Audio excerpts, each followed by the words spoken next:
Hey guys, welcome back to the channel. This is story about what if Naruto finds an ancient sword part 1. Before I start, please do support for more amazing content and comments for part 2. Do consider to subscribe my channel and share my video to your friends and check out the description as well. Let's start the video. It was a quiet night in Konoha no Sado. The wind was blowing peacefully while the leaves would dance in the cooling breeze as they fell off the trees. However, in the darkness of the forest, a lone child sat on the grass in front of an old shack. Okay, what's the first jutsu in this scroll? Asked a certain blonde-haired child. The said child was a boy by the name of Uzumaki Naruto, and at the moment he was reading a scroll. Not just any ordinary scroll, mind you, but the village's most forbidden scroll. You see, the child had just failed his academy exam and was depressed.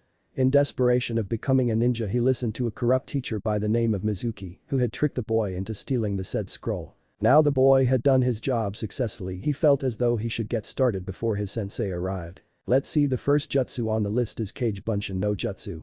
Oh damn it, this is my worst jutsu, complained the child. But regardless, he still read the instructions before proceeding to learn the jutsu in the scroll. After about half an hour, he had finally managed to master the jutsu effectively for his liking. So after that, he made a decision that would change the course of his life forever and would be with this very action that would begin his legacy. Alright, now let's see what else is in this scroll. After tugging on the paper, he unraveled the scroll further so he could see the next jutsu. After the text was readable, he read Fukin Jutsu. Kai no Teseiga. Sweet, I wonder what this Teseiga thing is, said the excited boy. Okay, to release the seal you must simply place a small bit of blood in the center of the ring of kanji, then focus your chakra into the seal.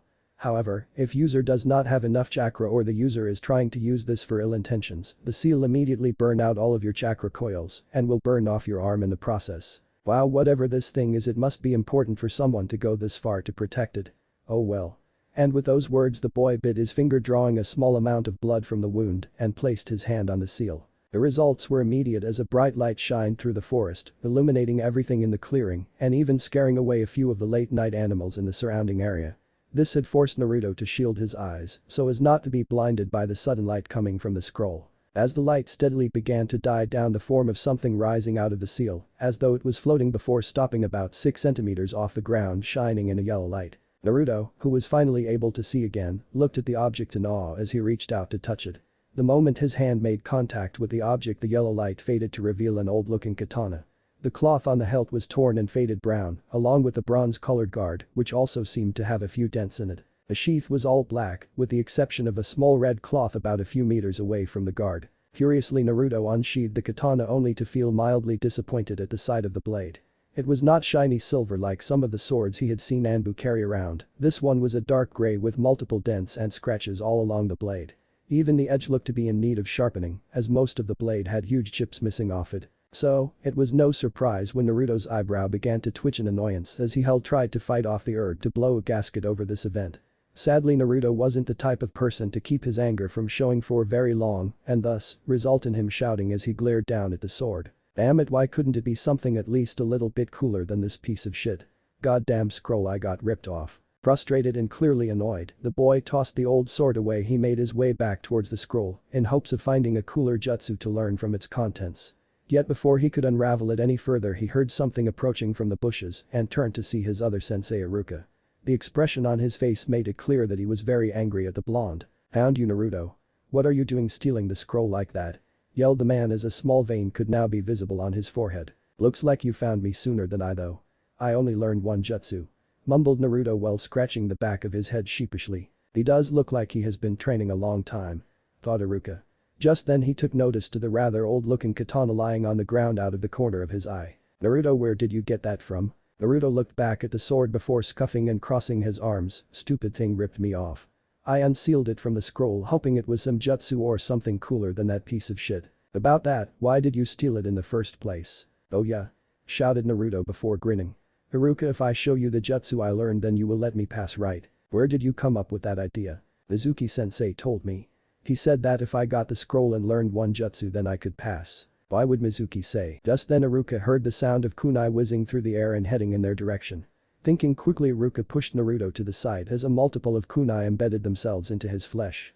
He looked up in the tree to see Mizuki crouched down on the branch carrying two Fuma shrunkins on his back. "Naruto, give me the scroll," shouted Mizuki to the confused blonde. "No, don't give it to him, Naruto.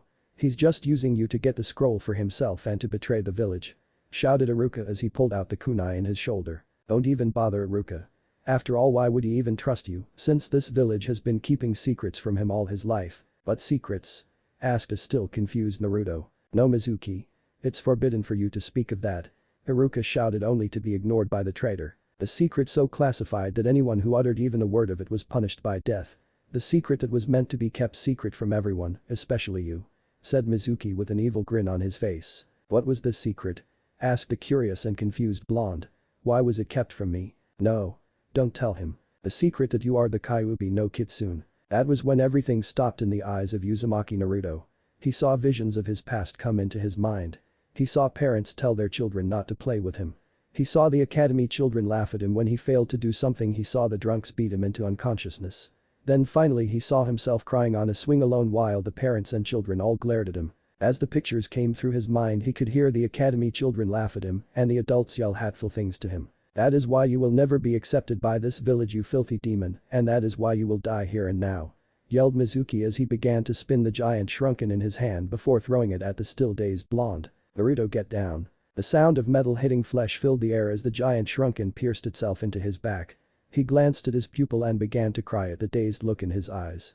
Naruto, who had just gotten out of his daze, stared back up at his sensei who was crying for reasons he didn't know. I'm sorry, Naruto. I know I should have helped you more since I knew what kind of pain you were feeling. I just sorry I didn't help you more than I could have. Sobbed Iruka as more tears began to fall. Naruto continued to stare at his sensei for a moment before grabbing the katana and dashed off into the dense forest. He didn't look back even when he heard Iruka call for him. He didn't look back. He kept running, jumping from branch to branch until he couldn't keep going. He plopped himself down on the ground and rested his head on the tree trunk behind him. Naruto sat there a few moments catching his breath while wiping away the sweat on his brow. Just as he was about to get up, he heard two voices coming from behind him and saw that it was Mizuki talking to Iruka, who was leaned up against a tree while panting heavily. How can you help that demon after everything that it had taken from you? Asked Mizuki. When Iruka didn't answer, he sneered at his ex-comrade before saying, you know, me and Naruto are alike. Both of us are demons who want power and we will do anything to get it. You're right, answered with a sigh Iruka. Naruto gripped the sheath of the katana tighter and was trying his very best not to burst into tears. I knew it. I knew he hated me just like everyone else. Those thoughts, however, were soon crushed when he heard Iruka's next words. A demon would be like that, but that is not Naruto. Naruto is a great child who only wishes for people to accept him for him and not what he contains. Sure, he makes mistakes at times, but he still has the strength to get back up and try again. That is the Naruto I know, and I acknowledge him and his dream. Mizuki faces showed viable anger at the man in front of him before sighing and unbuckling the last shuriken off his back. I was planning to kill you last, but now you leave me no choice. That being said, he twirled the shuriken in his hand before rushing towards the now defenseless form of Iruka. Yet the man held no fear in his eyes as the traitor advanced upon him. The only thing that showed any signs of life still remaining on the young man's face was the small smile on his lips and along with one simple thought. I guess this is it then. Just as Mizuki was about to strike, an orange blur shot out from the tree line and landed in the traitor's chin, causing the Chunin to go flying backwards and skidding across the clearing. His shrunken, due to the sudden impact, went flying out of the man's hand and into the trees, cutting a few branches off in the process as it flew off into the air. Naruto, thought the surprised Chunin as Naruto skidded to it to glare at the corrupt Chunin, who had just recovered from his attack. You little brat. Lay one finger on my sensei again and I'll kill you. Growled out Naruto while gripping onto the sword in his hands tightly. Yeah, right. I can take you down in a single move. Naruto gave him no reply. Instead, he put the sword on his waistband and put his hands into a cross-shaped seal before shouting out, Kage Bunshin no Jutsu. In a giant puff of smoke, the whole clearing they were standing in was covered in orange-wearing children, all glaring at the Chunin. The said Chunin was now scared out of his mind. Everywhere he looked, he saw the same boy glaring at him with katanas in their hands. All of them made their advancement on the traitor, and not long after an echo of a traitor's screams could be heard all the way back to the village. When the clones dispersed, the sight of a bloody and bruised Mizuki was lying unconscious on the ground. Satisfied with his actions, the blonde boy turned his attention back towards his sensei and grinned at him. I think I overdid it. This earned him a chuckle from the scared Chunin, who was currently smiling at him from his position by the tree. Naruto, come over here and close your eyes for a moment. Naruto nodded and walked over towards his sensei before closing his eyes. He felt his goggles being taken off, followed by the feeling of something else being placed on his forehead. Okay, you can open your eyes now. When he did, he saw that Iruka was smiling proudly at him while holding his goggles in his hands and yet seemed to be missing his hit eye. Then it came to him as he reached up to feel his hand brush against metal and the symbol of the leaf engraved into it. "Congratulations Naruto, you graduate," said Iruka proudly. Naruto's shocked expression then changed to an expression of great happiness before lunging at his sensei screaming "I did it," over and over again. Had Naruto been paying attention he would have felt the sword pulse and glow greenish yellow for a moment before fading back to normal. It had been a few days since the scroll incident and he had taken his picture yesterday. That day went from a simple picture to teaching a little punk by the name of Konohamaru how to use Warwick no Jutsu on his sensei. In the end he had a very boring day and he had the orientation in 3 days. Naruto stared at the sword that lay in his lap. He had been trying to find something that made the sword so special and had yet to come up with anything. He even asked the Hokage about the sword and even he didn't know. The old man did say however that he could keep it so long as he didn't hurt himself or anyone from the village with it. "Damn it. What is it with this thing? What makes you so freaking special?" yelled the frustrated blonde. "Blah, I got better things to do than to stare at an old ass sword," said Naruto before heading out to train. Right as he was about to exit his home he stopped and looked at the sword again. He grinned before running back to it and racing out the door and out to the closest training field. The moment he arrived he placed the sword on the side of a nearby tree before pulling a small scroll out of his pocket. After getting permission for keeping the sword he had been given a small scroll by the old man. He had said that if he was going to keep something so dangerous he might as well learn how to use it. So now was the perfect time to begin since he had nothing better to do. He undid the scroll before reading and memorizing the kata for basic swordsmanship. Naruto then created 8 clones before grabbing his sword. He slid into the basic stance and waited as the clones rushed forward towards him. He ducked under one of the clones who tried to do an aerial strike with a kunai and parried around another who was trying to stab him. Turning quickly he managed to catch the clone off guard and was ready to strike when he was suddenly punched in the stomach by a clone who had burrowed underground. Before he could regain his footing he was kicked in the face by another clone which sent him tumbling back. Cursing lightly Naruto climbed back to his feet before getting back into his stance. He waited for them to attack again before retaliating. This time however he didn't keep his concentration on only one target but was mindful of all of them. He parried a clone that was aiming for his face again and swung the blade cutting the clone in half before it puffed out of existence. He turned his attention on an incoming clone before glancing around to make sure none of his other clones were trying to sneak attack him. When it appeared that none were he was about to attack when he heard something coming up from behind him. Looking behind him he saw 2 clones that were about 7 feet behind him. As a last-minute decision he jumped into the air only to mentally slap himself as the 2 clones threw kunai at him. He waited for the sharp metal to pierce his skin only to be surprised when he heard metal clash against metal. When he opened his eyes he saw that all his clones were gone and their place was a single kunoichi. She wore a Chinese-style sleeveless shirt with baggy black pants with blue sandals. Her hair was tied into 2 buns and had dark brown eyes with her hit eye around her forehead. The girl in question just shook her head as he walked up to her. Finally when he was right in front of her he smiled before scratching the back of his head. "Thanks for that," said Naruto as he started laughing nervously. The girl didn't reply at first before sighing and shaking her head. "Did you suck?" said the girl. "What?" yelled Naruto. "Did you don't jump when you are outnumbered and surrounded. In fact that is the last thing you want to do. It makes you completely open and it just makes it easier for you enemies to hit you with jutsu or weapons," lectured the girl. The blonde just stood there blinking a few times before narrowing his eyes at her. The said girl only raised an eyebrow at this action before asking what? "How long were you watching?" asked Naruto while his eyes were still narrowed at her. The girl snorted before answering, "I only watched for a few seconds and even I know that you suck." She expected him to get angry but instead he just grinned and said enthusiastically, "I guess that mean I got to get better now." It was now the girl's turn to blink before smirking at him. "Don't think you can just pick up a sword and then expect to get good right off the bat. It takes time and lots of practice to be a master swordsman." The blonde's grin only widened before asking, "If that's the case can you help me?" She was tempted to say no, she really was. But after seeing how he fought with the sword she knew he could use some better instructions than what he was getting from a scroll. Again she sighed before nodding her head. "Sweet," yelled an excited blonde. He then looked back at her before asking, "What's your name anyways?" "Tenten," she answered. "You?" "Uzumaki Naruto, the next Hokage," shouted Naruto. "Well then let's get started," said Tenten as she unrolled a scroll before releasing a katana from one of the kanji written on the scroll. "Let the torture begin," thought Tenten as she rushed forward, katana ready in hand. 2 days later, the academy was as crowded as it always was. The children were all excited since today was the day that the graduating class was going to begin their new life as ninja. The select few who weren't as enthusiastic about it were Nara Shikamaru, Aburame Shino, and Uchiha Sasuke. As the classrooms began to fill, 2 kunoichi rushed through the hallways, both of which were trying to enter the classroom before the other did. Finally, after struggling for a few minutes, the two managed to squeeze through the doorway before shouting first. At the same time, one of the two girls was a pale blonde-haired girl named Yamanaka Ino, who had long light blonde hair, light blue eyes, a purple shirt with bandages underneath, and a matching purple skirt. While the other was a girl named Harino Sakura who had a red Chinese-like dress with black Anbu-style pants, a white circle on the back, and long pink hair. The girls glared at each other before huffing and turning away from each other. That was when Sakura noticed that the seat next to Sasuke was missing and rushed over. "Good morning, Sasuke-kun," squealed Sakura. The brooding Uchiha looked at her for a moment before looking out the window again. As everyone was seated, they all heard the door slide open and turned to see Naruto walking into the classroom looking exhausted before making his way over the opposite side of Sasuke. "What are you doing here, Naruto? This is for graduates only," said an obnoxious boy named Kiba as his dog barked at Naruto as he passed. The only reply he got from Naruto was a grunt before finally making it to Sasuke's side of the desk. The Uchiha looked up at Naruto for a moment only to hear him grunt out, "Move over." The Uchiha scuffed before staring at the board waiting for Iruka to show up. Sakura, on the other hand, had more to say to the blonde. "Naruto, you baka. You don't boss around Sasuke-kun like that. Now apologize to him before I have to hurt you," shrieked the pink-haired girl. Naruto looked up for a moment with his eyes half open before looking back down at the Uchiha.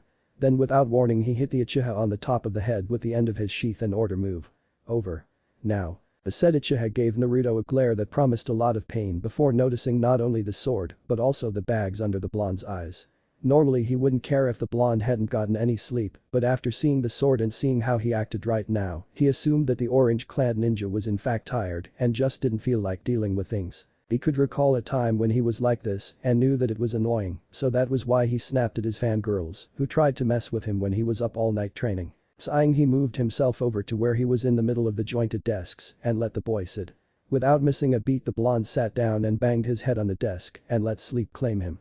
His soft snores could be heard throughout the classroom as most people had only one thought in mind. "What have you been up to, Naruto?" Just then Iruka came into the classroom and immediately all thought of Naruto were vanished as the thought of who was on their team returned to them full force. "Okay class, today is the day that you will be on your teams along with your sensei. Now Team 1." This continued as Iruka went down the LLST of students until finally, Team 7 will consist of Uzumaki Naruto, Harino Sakura, and Uchiha Sasuke. "Your Jounin sensei is Hada Kakashi." The moment he was finished, he heard a loud squeal of joy as Sakura jumped from her seat and gave the victory sign to Ino, who huffed and looked away. Soon after that, the other teams were called and the bell rang for lunch. Everyone proceeded to get up and leave the classroom while one orange-clad boy stayed in the room by himself. He stirred a bit before raising his head up and looking around. Seeing nobody around, he got up and started to do the exercise that Tenten had given him. He started walking up the wall in the classroom slowly as to not fall off and hurt himself. He continued to do this until he heard the bell ring and decided to go back to sleep. After lunch, all the students returned to the class, with some occasionally glancing at Naruto's sleeping form. Soon after all the students returned, the Jounins began to arrive and pick up students. Now all that was left was Team 7, who was waiting for their sensei to show up. That was 2 hours ago and they still hadn't seen hide nor hair of their sensei and were starting to get annoyed. Finally, just as Sakura was about to start yelling, the door to the classroom slid open, revealing a man with gravity-defying silver hair wearing a mask covering most of his face. He wore a black shirt and matching pants with a standard Jounin vest over the shirt. He had black fingerless gloves on his hands and his hit eye was slanted over so as it covered his right eye. Overall, the man looked really weird in the team's eyes. The man looked at the group with a bored expression before placing a finger on his chin. "My first impression of you three is I don't like you. Now wake him up and meet me on the roof," said the man before he disappeared in a puff of smoke. The two sighed before waking the sleeping blonde and heading to meet their new sensei. When they arrived to the roof, they saw that their sensei was already sitting on the railing of the building. He gestured them to sit and that is what they did. Well, Naruto collapsed on the ground before striding himself up into a sitting position. "Alright, now that you're all here we can begin introducing ourselves," said Kakashi. Sensei, why don't you go first so we know how to do it," said Sakura. "Well, my name is Hada Kakashi. My likes are none of your business, my dislikes, my dream is to and I have lots of hobbies," said Kakashi. So all we got from him was his name, thought all the genin. "Okay, now it's your turn. You baggy eyes, you first," said Kakashi. The boy groaned before looking at his sensei and replying, "My name is Uzumaki Naruto, my likes are ramen and Sakura-chan, my dislikes are how long it takes for ramen to cook and the color green, my hobbies are training with my new friend Tenten and trying out new ramen flavors, and my dream is to become Hokage and to become a master swordsman." Well, this is something new. I thought he just wanted to become Hokage. Oh well, I'll ask him about it later if he passes. Thought the jounin. Okay, your turn, Pinky, said Kakashi. The said girl glared at him for a moment before saying, my name is Haruno Sakura, my likes are, glances at Sasuke, my hobbies, repeat process, and my dream is to, repeat process and squeals. The jounin sighed. And your dislikes? Asked Kakashi. Naruto, said Sakura as she glared at the blonde who was too tired to hear her. Inoichi nowadays are more focused on boys than training. Looks like I got to fix that problem, otherwise she could become a liability to the team. Thought Kakashi as he rubbed his temples. Okay, your turn, Brooder, said the jounin. The boy did nothing for a moment before speaking. My name is Uchiha Sasuke, I have no likes, I dislike almost everything, my hobbies are training, and my dream is to rebuild my clan and kill a certain person. I guessed as much. Well, that's another thing I have to fix. Sasuke-kun is so awesome. Thought Sakura. Alright, tomorrow we will begin your first mission, stated Kakashi. What type of mission is it, Kakashi-sensei? Asked Sakura. The jounin looked at them with his one visible eye curving into an upside down U before answering survival training. But we already have had survival training in the academy, whined Sakura. Yes you have. But this one is different since it will determine whether or not you become genin. But we already passed. What is the point in trying so hard only to take another test? Asked a now very confused Sakura. That was to see who had the ability to become genin. The real test is to weed out the ones who will actually become genin or the ones that will be sent back to the academy. The man then began to chuckle before noticing the questionable looks from the three kids. Oh, I just thought of how funny your expressions would be if I told you that there is a 66 chance that you will not pass this test. The results to his were priceless in his eyes. Sakura looked shocked, Sasuke looked pissed, and Naruto eyes widened slightly. Alright, meet me at training ground 28 at 9 o'clock tomorrow morning. Oh, and don't eat anything for breakfast, you'll just throw it back up. With that the jounin puffed out of existence, leaving three surprised genin behind. The next day, two of the three-man team staggered into the training field while desperately trying to keep their eyes open. As they waited they noticed that someone was missing. That someone was the class dope, the orange clan baka known as Naruto. The thought of them failing because of one late member angered one of them considerable, while the other was still upset but was able to keep calm about it. After waiting a few moments the genin were now furious with not only the tardy teammate but also their sensei. After 2 hours of waiting there was a puff of smoke signified the arrival of their sensei. Yo, you're late, shouted Sakura. Yes, well, a black cat crossed my path so I had to take an alternate path to get here, lied the jounin. He saw the annoyed look on both of his students' faces before. Wait, two of them? Thought the confused jounin. Hey, where's the blonde one? Asked Kakashi. He immediately regretted it when he started hearing the rather long ranting of Sakura, who had started stomping around the training field while occasionally kicking one of the three logs posted into the ground. After she calmed down a little bit, Kakashi sighed before preparing to search for the blonde when he heard something that made his skin crawl. My eternal rival, shouted a man. Damn it, thought Kakashi as he looked behind him to see a dust cloud coming closer to their location. Finally, just as it was about to pass them, the cloud stopped in the middle of the training field, kicking up more dust in the process. Once it cleared it revealed a man wearing a green spandex suit with a standard jounin vest with a red hit-eye tied around his waist like a belt. The man also had a bowl-cut hairstyle and huge eyebrows that would often twitch. The shocking thing was that right beside him stood an annoyed-looking Naruto who was fingering the hilt of his sword dangerously. My eternal rival, I was informed that this great source of youth was now under your tutelage. I also discovered that he was taking your test today, so I decided to lend my services and help him get here in time, shouted the green-clad man while ending it with a smile that made his teeth reflect off the sunlight. Kakashi sighed as he heard this. He really didn't feel like dealing the guy today or any time of the week, and this was surely going to bring the jounin to him demanding more challenges. Just as he was about to reply to the man he heard Naruto say, Guy-sensei, I think I hear Lee saying he needed support and that he was lacking youth. What? Then I must go. Good luck on your test, my youthful comrades. Farewell, said Guy before racing off to the training grounds he left his team at. Thank God, said a relieved Kakashi. How did you run into him, Naruto? The boy shrugged before stating, my new friend is a part of his team. So I was introduced to them yesterday. She told me if I ever wanted to get rid of him just say something about youth and about Lee and he will be gone. Note to self. Remember that trick next time Guy bugs you. Thought Kakashi before rummaging through his bag and pulled out an alarm clock. He then placed it on one of the three stumps in the middle of the training field. Okay, you 1 hour to complete this test. The goal of this test is to take these. He lifts up his hand to show two bells dangling in his hand on red string. From me before time runs out. If can get one of these then you pass, if not then you fail and you will be sent back to the academy. That was why he didn't want us to eat. Thought two of the genin. Well then, if you are all ready to begin then go. And with that all three of them dashed off into three different directions. Kakashi sighed before seeing the orange-clad ninja standing there in front of him with his hand on the hilt of his sword. You know, compared to the others you're a little bit weird. Don't you think it would be better to strike me while you're hidden instead of head-on? Asked that jounin. The only weird one here is you since you have a rival who has a creepy genjutsu occur whenever he hugs that leak guy. Stated Naruto. Ouch. Thought Kakashi. Thought Sakura. HN thought the Uchiha as he shook his head. Okay, now that was uncalled for. Said Kakashi as he started to reach into his weapons pouch. I don't matter because I'm getting that bell whether it's uncalled for or not. Shouted Naruto before unsheathing his sword. After meeting Tenten a few days ago she had gave him something to at least clean the sword off with.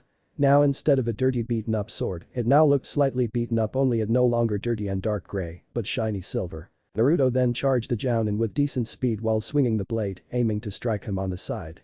The strike was easily parried and had thrown the blonde off balance for a moment before he stuck the blade into the ground and spinning himself to where he was facing his sensei again.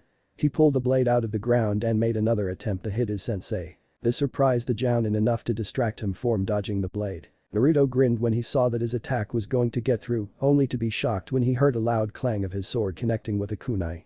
He gritted his teeth before jumping back, getting himself some distance from his sensei, before charging him again while holding the sword in a thrusting stance. The jounin waited patiently for the blonde to get closer before jumping over the blade and hitting it on the side with his kunai, sending the sword and the blonde off course. After landing he spun around, pulled out two shurinkens and tossed them at the blonde. Shit, berated the jounin. He was so used to being an Anbu that he forgotten that he wasn't aiming to kill these opponents. It just surprised him how the blonde was fighting. He was sure he was going to be able to read his book, but evidently, the dope of the class was not that bad. He almost sighed when the target burst into smoke. He began looking for the blonde only to see a group of them charging him all in the same thrusting stance as the previous one had. As he was about to counterattack he felt something grab hold of his legs. He looked down to see two hands holding onto each of his legs and was not letting him go. He looked back up to see three of the clones closing the distance between them. Okay, I admit I underestimated you a little bit, Naruto. Thought Kakashi before pulling his legs out of the clone's grip. The force behind that made the two clones uproot themselves from the ground and go flying towards the incoming three. But now that I know what you're capable of I can't do that anymore. Continued Kakashi before watching the two clones collide with two others, making them puff out of existence, leaving one left charging. Before the clone even knew what happened he felt a fist hit him in the face before puffing away. The man turned his attention to the four remaining clones. He watched as they prepared to charge when they all suddenly felt a sharp object strike them in the leg. All of them disappeared in a plume of smoke before leaving a confused and shocked Naruto standing in the middle of the clearing. Nice try, Naruto, but you're going to have to try harder than that to get one of these bells. Said Kakashi while pointing at the bells on his waistband. This guy is fast. Thought, and now sweating Naruto, I didn't even see him throw anything and yet all my clones were dispersed before they even realized they were hit. Is this how strong a jounin really is? Just as his thoughts began to wander he saw something come flying out of one of the trees. He then realized what they were when they hit their target right in the back, making their sensei fall forward before puffing into smoke, revealing a log covered in kunai and shrunken. Taking that as a hint the orange-clad ninja sped off into the forest to regroup and think up a new plan of attack. Off in the distance Sasuke was seething for his predicament. The fact that he had given away his position was mostly revolved around his anger. Though he at least discovered that the blonde wasn't as weak as he had originally thought was somewhat reassuring. Truth be told he figured that if he could watch the boy fight he could evaluate how useful the blonde could be. Now the problem was trying to find his sensei. He needed to test his own strength against the jounin. If the dope could last as long as he did then I should at least be on a higher level than that. Thought Sasuke as he stopped at a nearby clearing. Just then he heard a horrified scream coming not far from his location. It wasn't hard to identify scream was Sakura, so that meant that the jounin was nearby. Well, I'll give you credit, you're not like your teammates. Said a voice behind him. I different from those two fools, I will get one of those bells. Said Sasuke not turning around to face his sensei. Well, if you think you can then by all means try. Said Kakashi calmly. As you wish. Said the Uchiha before turning around quickly before throwing kunai at him. The jounin jumped to the side just as Sasuke had planned before tossing another kunai at a rope hidden in the bushes. The jounin slid to a stop before avoiding the projectiles as they stuck into the tree where he was once kneeling in front of. Just as the jounin had slid to a stop the young Uchiha appeared behind him and attempted to punch the jounin which he had blocked. The Uchiha then attempted to punch him again only for his punch to be caught by the jounin's palm. Sasuke then shifted his body allowing him to aim a kick at the man's face, which was again blocked by the jounin. Sasuke smirked before reaching out for one of the bells which made the jounin let go of the genin and jumped back giving them a little distance away from each other. Well then is interesting. I knew Sasuke was good, but I didn't think he would come so close to getting one of the bells. Thought Kakashi. The genin glared at the jounin before doing a few seals after landing on the tiger seal. The genin took in a deep breath before placing his hand over his mouth and exhaling katen. Kakakyu no jutsu. After calling out his jutsu, a giant flame erupted from his mouth, aiming straight for the surprised jounin. Soon the area that the jounin was at was covered in bright red flames. As the flames died down, Sasuke began looking for signs of his sensei. When he found the remains of a scorched log, he began searching frantically around the clearing. Just then he felt something grab his ankle and saw a gloved hand coming from underground. Then with a fierce tug, the Uchiha was pulled underground, leaving only his head above surface. "Just because you're different doesn't make you better," said the jounin before pulling out a small orange book and disappearing into the trees. "Damn it," cursed Sasuke. The boy struggled for a moment trying to get out of the hole. Just then he heard a noise coming from a nearby bush before seeing a blur of orange pop out of the forest. Naruto looked at Sasuke for a moment before cursing. "Damn it. I just missed him." He looked back at his teammate before growling. He then walked over to the Uchiha before he started digging. "What are you doing, dope?" asked Sasuke. "Even if I hate your guts, I won't leave a comrade behind. A ninja should never abandon his comrade no matter the situation," stated Naruto as he continued to dig. Just hurry up," ordered Sasuke. "Don't push it, team," replied Naruto. After a minute or two, he finally made the hole wide enough to pull the Uchiha out.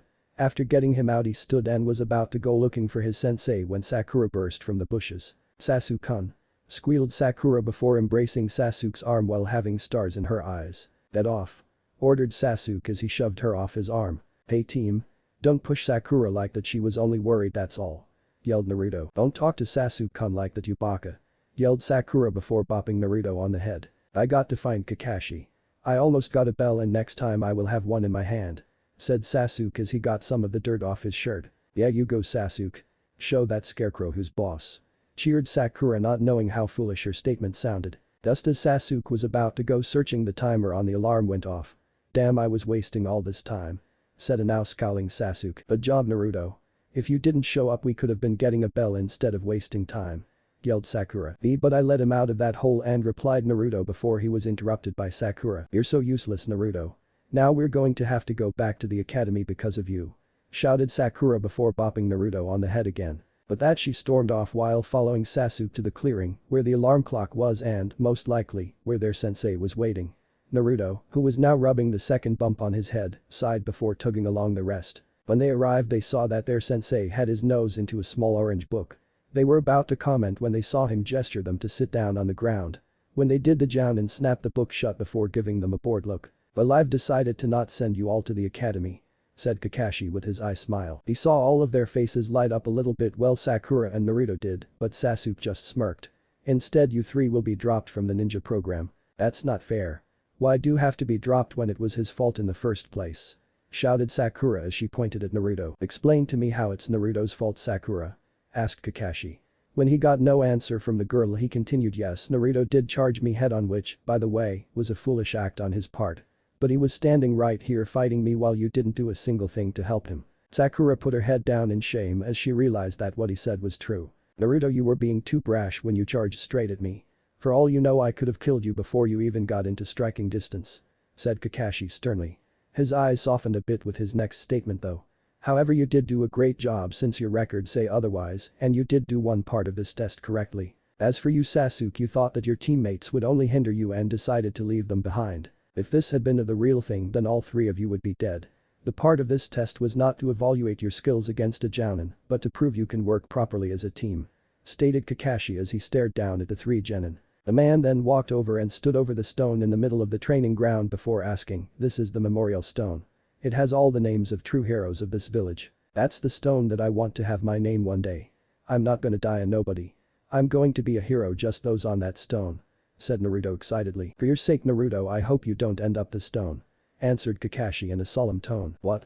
Why? Do you think I'm worthless like everyone else in this village thinks?" asked Naruto, who muttered the last part. "No, it's just that the names on the stone are for ninja were killed in battle," answered Kakashi as he looked back at his team. Naruto's face changed from sad to awestruck. "Some of my closest friends' names are engraved into the stone. I promised myself that I would never let anyone I knew die if I could help it. He doesn't hate me?" thought Naruto as he looked at his sensei in shock. "Well, seeing as how Naruto did one portion of this test correctly, I will give you all one last chance. Two of you will eat while Sakura gets none," Huh? It's what you deserve after wrongly accusing your teammate for something that was not his doing. Answered Kakashi with a stern glare. Now you are not to give her any food, understand? If you even give her a little bit of food you will automatically fail the test. The Sasuke nodded while Naruto did as well, albeit hesitantly. But that the Jounin left them their lunches before leaving them in the clearing. After a few minutes the two heard a grumbling of a stomach before looking at a blushing Sakura who felt like hiding in a hole. Thinking it over, Naruto placed a bento on the ground beside Sakura while glancing around the clearing. What are you doing, Naruto? Didn't you hear what Kakashi-sensei just said? Hissed Sakura. I don't feel his chakra around here. Go ahead and eat. We're going to need all the help we can get if we are going to get a bell. Said Sasuke as he too began searching for any signs of their sensei. Yes, so go ahead and eat, Sakura-chan. I ate this morning so I'm not nearly as hungry as you are right now. Said a grinning Naruto. Wait, you mean you ate instead of following sensei's orders? Hissed Sakura again. Haha, I kinda forgot about that since I was so tired yesterday. Said Naruto as he scratched the back of his head while laughing nervously. Hurry up and eat. We don't want Kakashi to show up and catch us. Said Sasuke hurriedly. Sakura just sighed before picking up the chopsticks and took a small amount of rice before devouring it. Just as she did, an explosion of dirt came forth in the middle of the training field. As it cleared, a very pissed off looking Kakashi erupted from the smoke. He shouted. All three of Genin were cowering at the killing intent rolling off the Jounin. As he got closer the killing intent grew until they were close to suffocating. Pass. And just like that the killing intent was gone and there stood an eye-smiling Kakashi. Huh? Said all three Genin together. You're the first ones to think for yourselves. All the Genin would always choose to listen to those orders. They just never had what it took to do what you just did. In the ninja world those who disobey the rules are scum. And that is true in most cases. However, those who abandon their friends are worse than scum. Said Kakashi as he looked back at the memorial stone. He's kinda cool. Said Naruto while looking like he was about to cry. Now this team is now official and we will begin our first real mission tomorrow. Meet here tomorrow at 10 AM, said the Jounin before giving them thumbs up. Sweet. Yelled Naruto as he jumped into the air. He held his sword high as he could in the process. Inside the seal, the giant red eye snapped open before it glanced in the direction of a rumbling sound beside its cage. Then, a moment later, a 5-foot-wide doorway began to appear before revealing a man within his late 30s, wearing a white kimono and white pants, along with a long deep red sash around his waist with like a belt. He wore gray battle armor with a red crystal embedded into the chest plate. His long silver hair tied into a ponytail that went all the way to his lower back. He had golden yellow eyes with slits for pupils and teal-colored marks on both his cheeks. The most noticeable thing was that he had two furry white-colored objects that went all the way down to his ankles. The man glanced at the giant red eye before smirking and walking up the beast's cage. When the beast's claws struck the cage the man didn't even seem to be bothered and stepped right inside the dark cage. You have much to explain and a lot of catching up to do. Correct, Kyuubi no Kitsune? Said the man with a smirk. The beast growled at him before saying in a loud booming voice, why are you here? I do not recall you being sealed inside this ninja Inu no Taishu, or should I say Inu no Makiba. Naruto was, for lack of better term, pissed. Why, you might ask? That question is simple, D-ranked missions. They were the bane of the ninja world that everyone wished was just go into a corner somewhere and die. For Naruto it was a mock of his skills and was not helping him gain experience with his kenjutsu training. You see, Tenten had told him that most of her skills she gained from being a genin for so long. That alone was to say she was more than ready for most challenges that headed her way. On top of that she had fought against bandits, mercenaries, and even a few missing ninja from other countries. So, to Naruto, the gap between them was just too big to fill at this pace. Despite this, Naruto trained himself harder than he did beforehand and even asked for Guy for help on some occasions. Regardless, the chores, as he took to calling them, were putting a major dent in his advancement as a swordsman and his very limited patents was nearing its end. Alright Team 7, your next mission is. Before Hokage could finish he was interrupted by Naruto. If it's that cat again, so help me Kami, I'll kill it. Growled Naruto while fingering the hilt of his sword again, which was quickly starting to become a habit. He has a point at least. Thought Sasuke, but he could at least be a little more polite about it. Thought Sakura. Naruto, don't act like that. Your team has only been registered as a genin team for only a week and a half. So don't start getting an attitude about it. Said an annoyed Iruka. Well, we are chasing cats and painting fences. I would think we could at least handle something that involves bandits or something of use. Snapped Naruto. This made a few people in the room raise an eyebrow at his words. Since when did Naruto start getting worked up about fighting? Thought most of the adults in the room. Well, I do have something you can do. I doubt you will run into bandits, but it's a C-rank mission that will get you out of the village for a while. And possible let out some steam in the process. Thought the elderly Hokage. Hokage-sama, are you sure it's wise to let a genin team go on a C-ranked mission when they are not registered for longer than 2 weeks? Asked Iruka. I believe that it would be wise seeing as how the other members of the team feel likewise about the situation. Am I correct? Asked Sarutobi. When he saw the 2 others nod, he turned to Kakashi to see him nod as well. Alright, you may come in now, said Sarutobi. When he did, the door slid open to reveal a tired-looking old man with a brown shirt and black pants, holding a sake bottle in his hand while carrying a small bag on his back wearing a sacket. This is Tazuna, a bridge builder from the Land of Waves. You will be guarding him on his way home and as he finishes the bridge, said the Hokage as he took another puff off his pipe. These are the brats that will be guarding me. They look ridiculous, especially the one with the sword, said the now introduced Tazuna before chugging a good portion of his sake. That's it, I'm killing this old drunken bastard, yelled Naruto while trying to get out Kakashi's grip. Calm down, Naruto.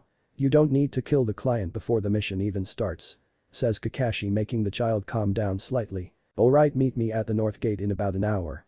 And pack a few days worth of equipment. The 3 members of Team 7 nodded before they left to their own homes. After arriving to his apartment, he searched his pocket before pulling out his key and unlocking the door. After gathering his things, he made his way to one of the blank scrolls on his shelf before grabbing some ink and a brush. Yet another skill he picked up from Tenten, which was the most basic form of sealing. He knew he didn't have the knowledge to learn seals, so he stuck to learning ones he understood. This was the only one he knew well enough to perform. He placed his equipment in the middle of the circle of kanji before focusing chakra into the seal. After seeing the equipment, extra kunai, tent, sleeping bag, and some extra clothes disappear into the scroll, he rolled it up and placed it into his weapons pouch. He headed back outside before closing and locking the door. He thought about it for a while before he decided to go and see what Tenten was doing. He took his time walking to her team's training ground. After walking for 20 minutes, he finally arrived to see Tenten leaning on the side of a tree trunk while staring up into the clouds. Tenten on her part didn't know what was wrong with her. This has never happened to her before. She usually had at least something to do with her time. But today Guy and Lee had decided to experiment with a new training regiment while Niji had some personal business to deal with. She sighed again and looked back up into the clouds. That one kind of looks like Naruto-kun somewhat, thought Tenten. She giggled at the thought of the boy who she had started hanging around more and more over the past few days. Every day he would come find her and the 2 would spar for a good hour before stopping and getting lunch. She wouldn't admit it, but she really loved his company and even felt as though she was getting attached to the blonde. She sighed again, Naruto said aloud. She blushed when she realized that she said that out loud. She then heard a twig snap and turned to see the said boy standing there grinning. This of course made her face turn light pink to almost scarlet red in less than a second. How did you know it was me? Asked Naruto with his grin still in place. Well, when you're around someone for a long time you tend to recognize things like chakra signatures and such, said Tenten while looking back at the clouds in order to hide her blush. Well, I guess I need to learn that trick, huh? Well, hey, I just came by to say that I'm going on my first C-ranked mission, said Naruto excitedly. This brought a smile to the girl's face. That's good to hear, kid. Hope you do well with what I taught you, said Tenten, who had turned to face him. Thanks. I'll be sure to continue what you told me to do while I'm away. Flashback. Tenten was sitting on one of the branches in the nearby tree when she heard him yell in frustration. She looked down to see Naruto glaring up at her while trying to understand the task given to him. Why can't you just give me some advice so I can climb this damn tree? Shouted Naruto. Because then you wouldn't be learning now, would you? Said Tenten with a smirk. The boy continued to curse before focusing chakra into his feet like the times before. He then ran towards the tree and made only 2 steps up before crashing back onto the ground. Brah. Why can't I get this thing right? Shouted Naruto. It's because you're frustrated, stated Tenten as she dropped down from the tree branch. What does that have to do with anything? Said Naruto through gritted teeth. Tenten sighed before flicking him on the forehead. Listen, whenever you're angry you tend to make more mistakes than you do at correcting them. You're just too distracted by your anger that you can't put full focus into what you're doing. For example, if I was angry when I target practice I would most likely only hit half of them. So what I do is stop, take a few deep breaths, and then try to relax myself so that I'm not as angry or just not angry anymore. Then when I go back and do my target practicing again my aim is perfect. You understand now? Asked Tenten. He nodded. So all I have to do is try and calm down and I can do better? Asked the blonde. I guess you could say so. If it helps, just chant these 3 words. Calm, collect, and precise over and over until you feel as though you are calm. The boy said nothing. He just closed his eyes before taking in deep breaths and fingered the hilt of his sword. After a few minutes he finally opened his eyes again before putting his hands into the ram seal. He focused chakra into the soles of his feet before placing his foot onto the surface of the tree trunk. The moment he felt his foot stick to the surface, he lifted his other foot and, shakily, walked up the tree. Saying Tenten was surprised would be like saying Guy hated the color green. It just wasn't possible. After only a simple calming exercise, he was steadily able to climb a tree using chakra. She was so shocked that she didn't notice that the boy was on the same branch calling out to her. "Tenten!" yelled Naruto. Finally, getting out of her shock, she looked up to see Naruto grinning before asking how was that. All Tenten did was stare at him for a moment before running up the tree and flicking him in the forehead. This caused the boy to lose his balance on the branch, causing him to fall off and land face first into the dirt. "When you can do that, then I will be impressed," said Tenten while trying her hardest not to laugh at the unfortunate blonde. "Damn you," could be heard throughout the entire village, which made a few people glaze around to see where the voice had come from. Then flashback. "By the way," said a grinning Naruto, "I've got something for you." Now Tenten learned quite a few things when hanging around Naruto. One was that if you ever got on his bad side, he would either hurt you or he would prank you. The fact that he had once pet and stink bombed the whole Inuzuka clan house because 3 of their dogs attacked him while the owners did nothing but watch was truth of that. The other was whenever he had that grin on his face, it meant either he's up to something or he is about to do something. It's never clear which would occur, all it meant was it would end badly in that person's case. By now Tenten realized that Naruto was targeting her and was now sweating bullets. What is it NN Naruto?" asked the fearful Kunoichi. "This." With that as the only warning, he dove and tackled her to the ground before he began to tickle her. "Ah, ha ha ha ha ha. Stop. Ah ha ha and knock it off. Ah ha ha ha ha," laughed Tenten as Naruto tickled her sides. "Payback sucks, don't it?" asked Naruto while laughing hysterically. This lasted a few more moments before Naruto finally got off the poor girl and sat up waiting for the girl to catch her breath.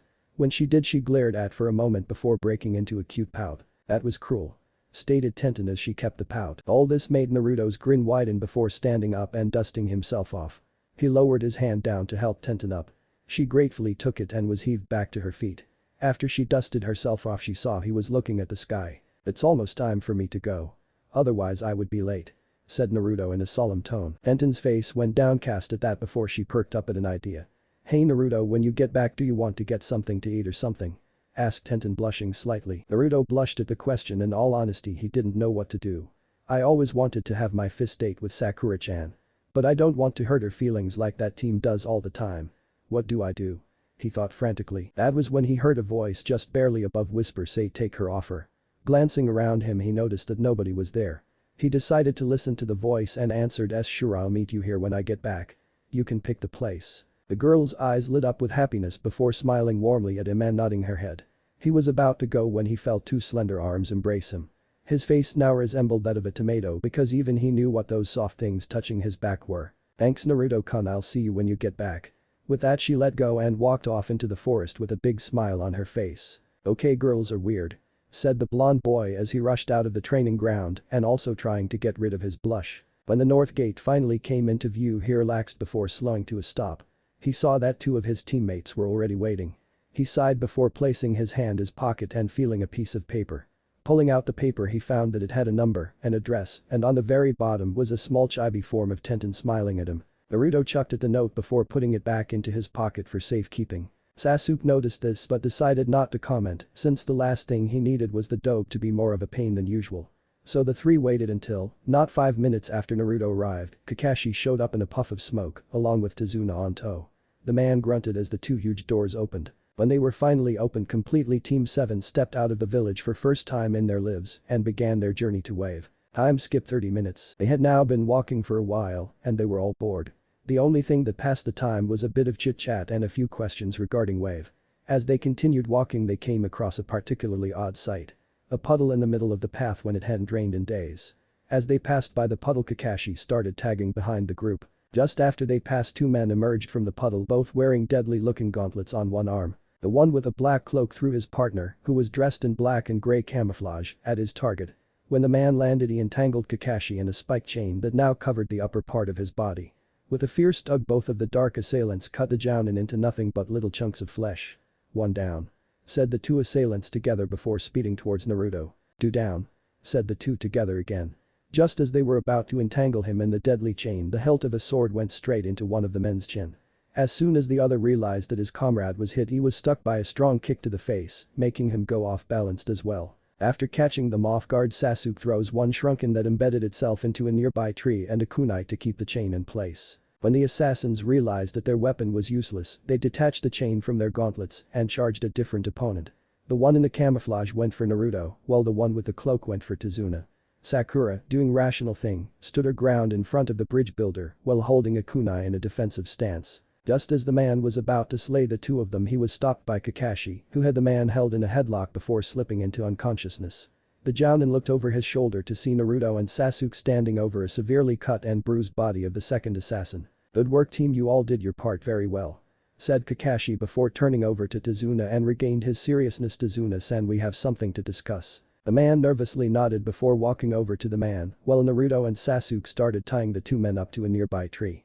After getting some information out of both the men, they had found out that not only were they the famous demon brothers, but also that they were hired to kill Tazuna by a businessman by the name of Gato. They were now crossing the river sitting a small boat while one of Tazuna's friends steered the boat through the mist. "So from what you have just told us, the bridge is the only way for your country to survive?" asked Kakashi. "Yes, and that is why I went to Konoha. Our country didn't have the money for a B or A rank mission, but we had just enough to afford a C rank one. It was our only choice, and if you won't help me then Olive Wave will suffer," said Tazuna while looking at the floor of the boat. "Let's do it," stated Naruto before being shushed by the rower. "Let's help these people. After all, he did say they used everything they had to afford it, so if we succeed, then we would be doing them a big favor. Besides, I'd rather do this than those damn D-rank missions." Everyone just sat there in silence while all looking at the blonde who was now laughing nervously. Suddenly Sasuke rose his hand before saying I agree. Not long after Sakura did as well, albeit nervously. The Jounin sighed before smiling at Tazuna and saying, "Well, it looks like we're going to help out after all." The man had to wipe a tear away for what these people were doing for him. In truth, he was just going to give them a guilt trip and hope they would feel sorry for him and help, but it seemed he didn't have to now. "Tazuna, this is as far as I can go," whispered the rower as they approached the shore. "Thanks, be sure to get home safely," replied Tazuna before stepping onto the shore. The man nodded before pushing off and disappearing back into the mist. "My home isn't far from here. We should be there in about 30 minutes," said Tazuna. "Alright everyone, keep your eyes open for anything suspicious," ordered Kakashi. The group nodded before setting off. As they walked, Naruto noticed that something didn't feel right. He felt as though something watching them. Just then he heard something in a nearby bush. Out of reflex, Naruto pulled out a kunai and tossed it into the bush. After a few seconds of silence, he cautiously walked over to the bush. He sighed when he saw that it was only a rabbit that he had almost hit. "It's just a rabbit," said Naruto before getting bonked on the head courtesy of Sakura. "You idiot. Stop putting us all on edge," shouted Sakura. Sorry, it was just out of reflex," said Naruto while rubbing the back of his neck. "That rabbit's coat is too white for this season. That would mean that it hasn't been outside for some time. So that means that the rabbit was used for Kawarimi no Jutsu," thought Kakashi. Just then he heard the sound of something whizzing through the air. "Get down," ordered Kakashi as he and the others ducked under a giant sword that embedded itself into a tree. Before they could even blink, a man appeared on the hilt of the blade with his back facing them. He currently shirtless while he wore cow skin bracers on his arms and legs while wearing baggy striped blue pants. Again, not good at descriptions of some outfits. "Well, look what we have here. Mamachi Zabuza of Kurigakure no Sato, also known as the Demon of the Mist," said Kakashi. "I didn't think I would have the honor to meet the famous Hada Kakashi in person. Or should I say copy ninja Kakashi, master of over 1,000 jutsu," stated Zabuza. "I take it you're here to kill Tazuna, are you not?" asked Kakashi, who started reaching to lift his hit I-8. "Yes, I am. And if you step aside, I'll let you and your bundle of brats live," answered Zabuza. "Not happening, you eyebrowless freak," shouted Naruto while reaching for his sword. "You got some very confident or very foolish students, Kakashi," stated Zabuza with a vein popping out of his forehead. "Naruto, this guy is way beyond your level. Let me handle him while you three guard Tazuna," said Kakashi as he pulls up his hit I-8 to reveal a red eye with 3 tomos circling around the pupil. "Oh, so you're using the Sharingan so soon, Kakashi? Why, I feel honored to be facing such a skilled opponent. Nonetheless, you will die today with or without that eye of yours," said Zabuza. "Kakashi has the Sharingan," thought Sasuke as he stares at Kakashi curiously. Just then a heavy mist. Zabuza pulled his blade out from the tree before disappearing in a burst of speed, only to reappear on the surface of the water before calling out Kurigakure no Jutsu. In seconds the area was covered in a thick mist. The 3 genin surround Tazuna, 2 holding kunai, while the third was holding his sword out and ready. "Liver, lungs, spine, clavicle vein, neck vein, brain, kidneys, heart. Which one should I go after?" said Zabuza from within the mist. After that, a huge amount of killing intent was directed at all the people in the area. Kakashi was calm while the genin were trembling in fear. Sasuke himself could barely keep hold of his kunai while Naruto's sword was shaking badly. "Sasuke, don't worry," reassured Kakashi when he saw the boy about to kill himself. "I won't let anyone I know die if I can help it." This caused Zabuza to scoff before appearing in the middle of the group. He swung his massive blade aiming to slice all three of them in half, only to be disappointed when Kakashi knocked them out of the way. Without missing a beat, the copy nin then turned and stabbed the missing nin in the stomach before realizing it was a Mizubunshin. He turned around to see Zabuza rearing back before swinging his blade again. This time it hit and it cut the jounin in half before he himself burst into water. "Game over, Zabuza," said Kakashi as he placed a kunai at Zabuza's neck. The man was shocked for a moment before chuckling lightly. "So you made a bunshin as you were talking to the brat. You really are a talented ninja, aren't you?" asked Zabuza before bursting into water again. Wide-eyed Kakashi looked behind him to see the real Zabuza aiming to slice him in half again. When he swung, Kakashi ducked under the blade while a bit of his hair was cut off in the process. When the blade stuck itself into the ground, Zabuza switched arms before using the momentum and kicking the jounin in the chest, sending the man flying. Fortunately for Kakashi, he landed in the nearby lake only to suspect that something was about to accrue. Before he could do anything, he heard Zabuza behind him call out Suro no Jutsu and was now trapped inside an orb of water. "Shit," cursed Kakashi before shouting out to his team, "Listen you three, I want you to take Tazuna and run away from here as fast as you can." The group looked back at their sensei in shock before looking back at Tazuna.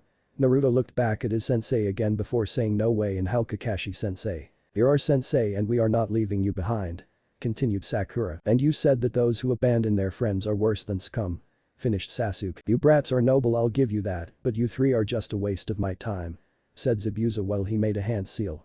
A few moments later, a clone made of water arose and stood in front of the group.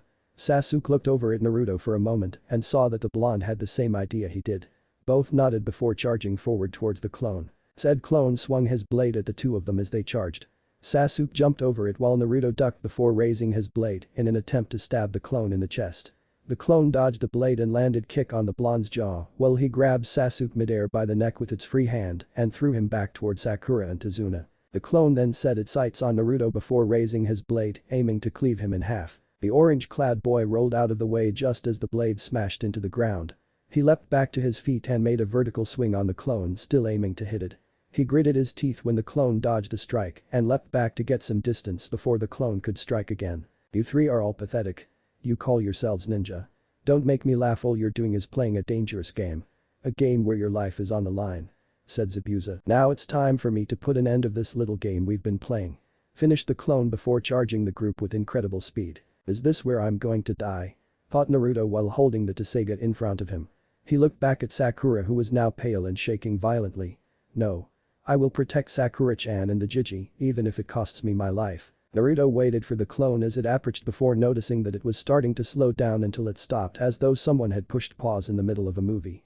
He blinked a few times before seeing that everything was stiff still. He then noticed a figure approaching. As the figure came closer and closer, he found that the figure was a man who had silver hair and strange colored eyes.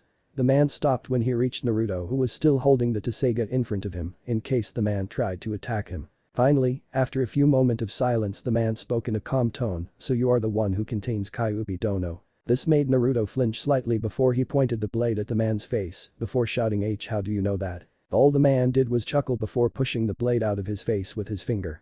"I know many things, ninja. But from what I understand, you wish to protect your friends, do you not?" asked the man. This made Naruto's eyes soften before saying in a low tone, "They are the only thing I have to call friends. Of course I would protect them. They are all I have besides the Hokage and Iruka-sensei." The man kneeled before the boy before smirking and touching the sword. "This sword was once made for my son who has lived a life similar life to yours. It was meant to protect his loved ones from danger and to control his demonic blood. After he died, I thought nobody would ever be worthy to even holding my sword again. I was wrong, you are worthy of using the sword and it's now time for you to be able to use it to its fullest potential," said the man before his eyes flashed dark red. When he did, Naruto felt the sword pulse in his hand. He questionably looked up at the man only to find him walking away. "Hey, wait. What's your name?" asked Naruto. The man turned towards him before smirking. "Inu no Taishu, or Taishu for short," replied Taishu before facing forward and walking away again. When he was out of sight, word began going back to normal. When he remembered what was going on, Naruto found that the clone was about to swing his blade at him. He prepared to block until he felt the Tsuga pulse again. Then the sword began to glow bright yellow before it started to become blinding. Everyone who was watching immediately shielded their eyes while the clone stopped its advancement and hid his eyes as well. When the yellow light faded, everyone was awestruck at what they were seeing. The once plain old katana now looked like a giant fang about the same length as Zabuza's blade. Its blade curved slightly and his guard now gone and replaced with a patch of white fur. Naruto was now dumbstruck by the sight that he was seeing. He now understood what made this sword so special. He made a few test swings and found that the sword was almost as light as when he had the katana. It practically weighed nothing akin to what something like this should weigh. He looked back at the clone who had snapped out of his stupor and charged him. When the blades clashed, Naruto found that not only was the fang long, but it was very sharp. He knew this because when the missing nin's sword clashed with his, the blade part of the sword had a huge chunk missing from where it had hit. This made the clone's eyes widen, along with original's eyes widen to the point where they were in danger of popping out. Taking advantage of the clone's shock, Naruto quickly pushed back the clone's sword before swinging his fang at it. Naruto smirked when he saw the clone burst into water and fall to the ground. He then turned his sights on the original. He gripped the hilt tightly before dashing towards his opponent. The said man did nothing while he waited for the orange-wearing boy to approach him, knowing that the little brat most likely didn't know how to do water walking yet. His eyes threatened to pop out his sockets for the second time that day when Naruto started running on the water and towards him. The man had little choice now than to release Kakashi before parrying from a downward strike from the massive sword. Naruto, who was now going on instinct, heaved his blade through the water before bringing it up to try and cut the man in half. Zabuza managed to block the attack only to go skidding across the water in the process. He was now getting annoyed with him, so Zabuza started doing seals before calling out Suiten. Suryudan no Jutsu. Just then a dragon made of pure water came forth from the lake and was glaring at Naruto with its yellow eyes. Naruto was now starting to sweat. He doubted that even with the transformation the Tsuga wouldn't stand a chance against this. Just as he thought he was a goner, he heard a cry of Suiten. Suryudan no Jutsu from behind him. He turned to see Kakashi standing there as another dragon began to form. He was so mesmerized by the jutsu that he lost focus in his chakra going through his feet that he immediately fell into the water. After resurfacing, he saw that the two dragons were gone and that the two jounin were now locked in a struggle over dominance between Zabuza's Zanbato and Kakashi's kunai. As it stood, both were about equal. They jumped away from each other before both started doing the same movements. "What's going on?" thought Zabuza as he watched Kakashi closely. "This eye of mine is bugging you, right?" asked Kakashi as he mimicked Zabuza, who started to form seals. This caused the missing nin to scowl. He was about to reply when he saw his own reflection beside Kakashi. "What is going on?" thought Zabuza. The man was so confused at this point that he didn't even register the fact that Kakashi had finished his seals and had called out Suiten. Daibakufu no Jutsu. He was finally brought out of his thought when he saw a vortex of water come flying towards him. The force behind the blast sent the man crashing into one of the trees nearby. Before he could even move, he was impaled by 4 kunai, all hitting him in the chest, though hitting no critical areas. "Kakashi, can you see the future with that eye of yours?" asked Zabuza while looking up at Kakashi, who was on the tree branch above him. "Yes, and this is going to be your last battle," answered Kakashi as he prepared to finish off Zabuza. Just then 3 senbon needles struck the missing nin in his neck. Everyone turned to see a masked figure standing in a tree branch nearby. "Thank you for the help. I've been tracking him for some time now and I am most grateful for your assistance," thanked the masked ninja. "Hey, who are you?" asked Naruto, who had just climbed out of the lake. "It's okay, Naruto, he's just a hunter ninja from Kiri," said Kakashi as he jumped down and checked Zabuza's pulse. When he found none, he sighed before looking over at the hunter nin. "He's all yours." The hunter nin nodded before body flickering over to the body. He picked the lifeless core and disappeared into the mist. Once he was gone, the party all turned to Naruto, who still had the Tsuga transformed and had it hoisted onto shoulder. He blinked a few times before laughing sheepishly. "I don't know how to revert this thing back to normal yet." The moment those words left his lips, the massive fang glowed before turning back to its original form. The boy looked at it before laughing nervously before sheathing the sword. Kakashi sighed before pulling his hit eye 8 down to cover his eye again. He did his signature eye smile and asked, "Okay, how much further from here to Zuna?" "Only about 5, maybe 6 minutes away from here," answered Tazuna with a huge smile. "The light, let's get go." Kakashi stopped mid-sentence before his eyes rolled to the back of his head and collapsing on the ground. Everyone rushed over and saw that he was still breathing. All 4 of them sighed before Tazuna picked up the man and led the way to his home. It had been a day since they had encountered Zabuza, and at the moment Kakashi was lying in bed. He had called for a team meeting while he himself was going over his thoughts over the fight. How did Naruto do that with his sword? It damaged Zabuza's blade pretty badly, but that was just the clone. Is that blade really that powerful? There is also the fact he knows water walking. Most genin don't learn that until they are about a few months into their training. Well, best ask him when I get a free moment. Pondered Kakashi as he saw his team enter the small bedroom. How do you feel, Kakashi-sensei? Asked a worried Sakura. Sore. But it will pass in about a few days. Said Kakashi reassuringly. So what do we do now that Nobrow is dead? Asked Naruto with a grin. Honestly, I don't know if he is or not, Naruto. Answered the Jounin. The nin that took him out used a fairly odd weapon to kill him with. What do you mean? Questioned Sasuke, who was leaning on the wall. He used senbon needles to strike him in the neck. Stated Kakashi. Wait, you said senbon, right? Asked Naruto suddenly. When Kakashi nodded, the boy smacked himself in the forehead. Damn it, why did I notice that? Cried the frustrated blonde. When he noticed the questionable glances, he elaborated, senbon are used primarily for acupuncture, not for killing. Sure, you can kill someone if you hit them in the right place, but if not, then they're just a big annoyance. He saw the surprised looks on everyone's faces when he finished his statement. He sighed before stating, my friend is a weapon specialist. She gave me some tips and even helped me pick up on a few things. This seemed to ease their shock before looking back at Kakashi as he sat up before going into a thinking pose. Naruto, I think you just confirmed my suspicions about that hunter ninja. It is clear to me now that he was in league with Zabuza, who is most likely still alive. Said Kakashi. This caused everyone in the room to flinch at the thought of that man still living. Just then the door slid open to reveal Tsunami, Tezuna's daughter, who looked rather worried. Is everything okay? She asked while noticing how tense the three looked. Yes, ma'am. I was just about to assign these three their training for the time being. Answered Kakashi as he gave her his eye smile. Why bother, Gato's men will end up killing you anyway. Said a small boy as he glared at them all. Inari, don't be rude to our guests. They are the ones that brought home your grandfather after all. Scolded Tsunami. It still doesn't matter since they are going to die anyway. Stated Inari before walking up the stairs. Tsunami sighed and looked back at the group apologetically before leaving the room towards the kitchen. Kakashi sighed as he grabbed his crutches and slowly led the way outside the house. The group followed along silently as they walked into the nearby woods before stopping in the middle of a clearing. Okay, this is where we will be doing your training. Said Kakashi. So what are going to be doing? Asked Naruto excitedly. Tree climbing. He answered lazily. What do you mean, I already know how to climb trees? Yelled Naruto. Can you do it without using your hands? Asked Kakashi before putting his hands into a ram seal. He then slowly made his way up the tree and finally stopped as he hung there upside down on a tree branch. Yes, actually I can watch. With that he did the same seal as Kakashi before casually placing his foot on the trunk of the tree. The moment he did, he dashed up the tree before flicking the jounin on the metal part of his hit I-8. I guess you really do know how to do it then. Murmured Kakashi. Alright, then you explain to them how it's done, then I will help you with the next step with this training. How will any of this help us in the long run? Asked Sasuke. Because team, the better chakra control you get, the less extra chakra you use up when you use jutsu. For this exercise to work you must focus chakra to the bottom of your feet, then just climb up the tree. I would say walk up the tree first so you can adjust the amount of chakra needed for your foot to stick to the tree. Oh, and use your kunai to mark your progress, trust me it's a pain to try and remember how far you got up the tree. Said Naruto as he entered his first ever lecture mode. Impressive. Did you learn this from your friend as well? Asked Kakashi. Yeah, and a few other things like basic sealing, better weapon accuracy, trap making, some more advanced kenjutsu katas, and some cooking skills. Said Naruto with a grin. Cooking? Asked Sakura as she sat on a nearby branch. Wow. I can't believe you got up here so quickly, Sakura-chan. It took me almost a week to finally master tree climbing. And yeah, she taught me some better cooking habits since she said that ramen wasn't healthy to eat all the time.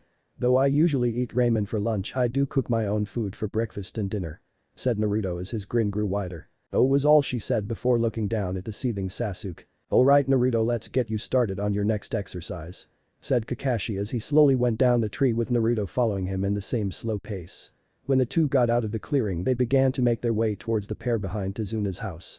He finally stopped as he neared the end of the pair. Now before we begin I want to ask you something, Naruto. Said Kakashi seriously. Where did you get that sword and how did it transform? Naruto sighed before looking back at his sensei calmly. Do you remember the Forbidden Scroll incident? When he saw his sensei nod, he continued, well, I had released it from the scroll thinking it was something else. As for how my sword transformed, it was because I was protecting Sakura-chan and Tezuna. How does that work? Asked Kakashi with a raised eyebrow. Naruto just shrugged before stating that's just how the sword works. I don't know much else about it other than the fact that its name is Tessega. Kakashi looked at him skeptically for a moment, then gave him a look that said better not be lying before looking back at the water. Alright, I want you tell me how good you are with the water walking exercise. Ordered Kakashi. Well, I know that I must constantly expel the right amount of chakra to my feet and make it match the correct amount to make me float. Problem is even if I lose focus for even a second I fall straight back into the water. explained Naruto. His friend must be a really good teacher if he can get this far this quickly. Thought Kakashi. Well, I think you should create some clones and practice your kenjutsu while doing the water walking exercise. Stated Kakashi. What? Do you have any idea how hard that is? It's hard enough for me to stand on the water, let alone train in kenjutsu while doing it. Shouted Naruto as he started waving his hand randomly in the air. Trust me Naruto, if you can do this then you will be a great asset during the fight. Said Kakashi reassuringly while placing a hand on the boy's shoulder. Naruto just looked back up at his sensei for a moment, then grinned and nodded.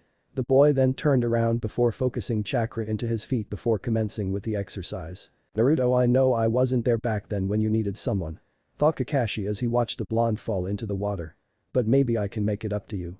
Even if it isn't that much, I will still help you like I should have back then, just like sensei would have wanted.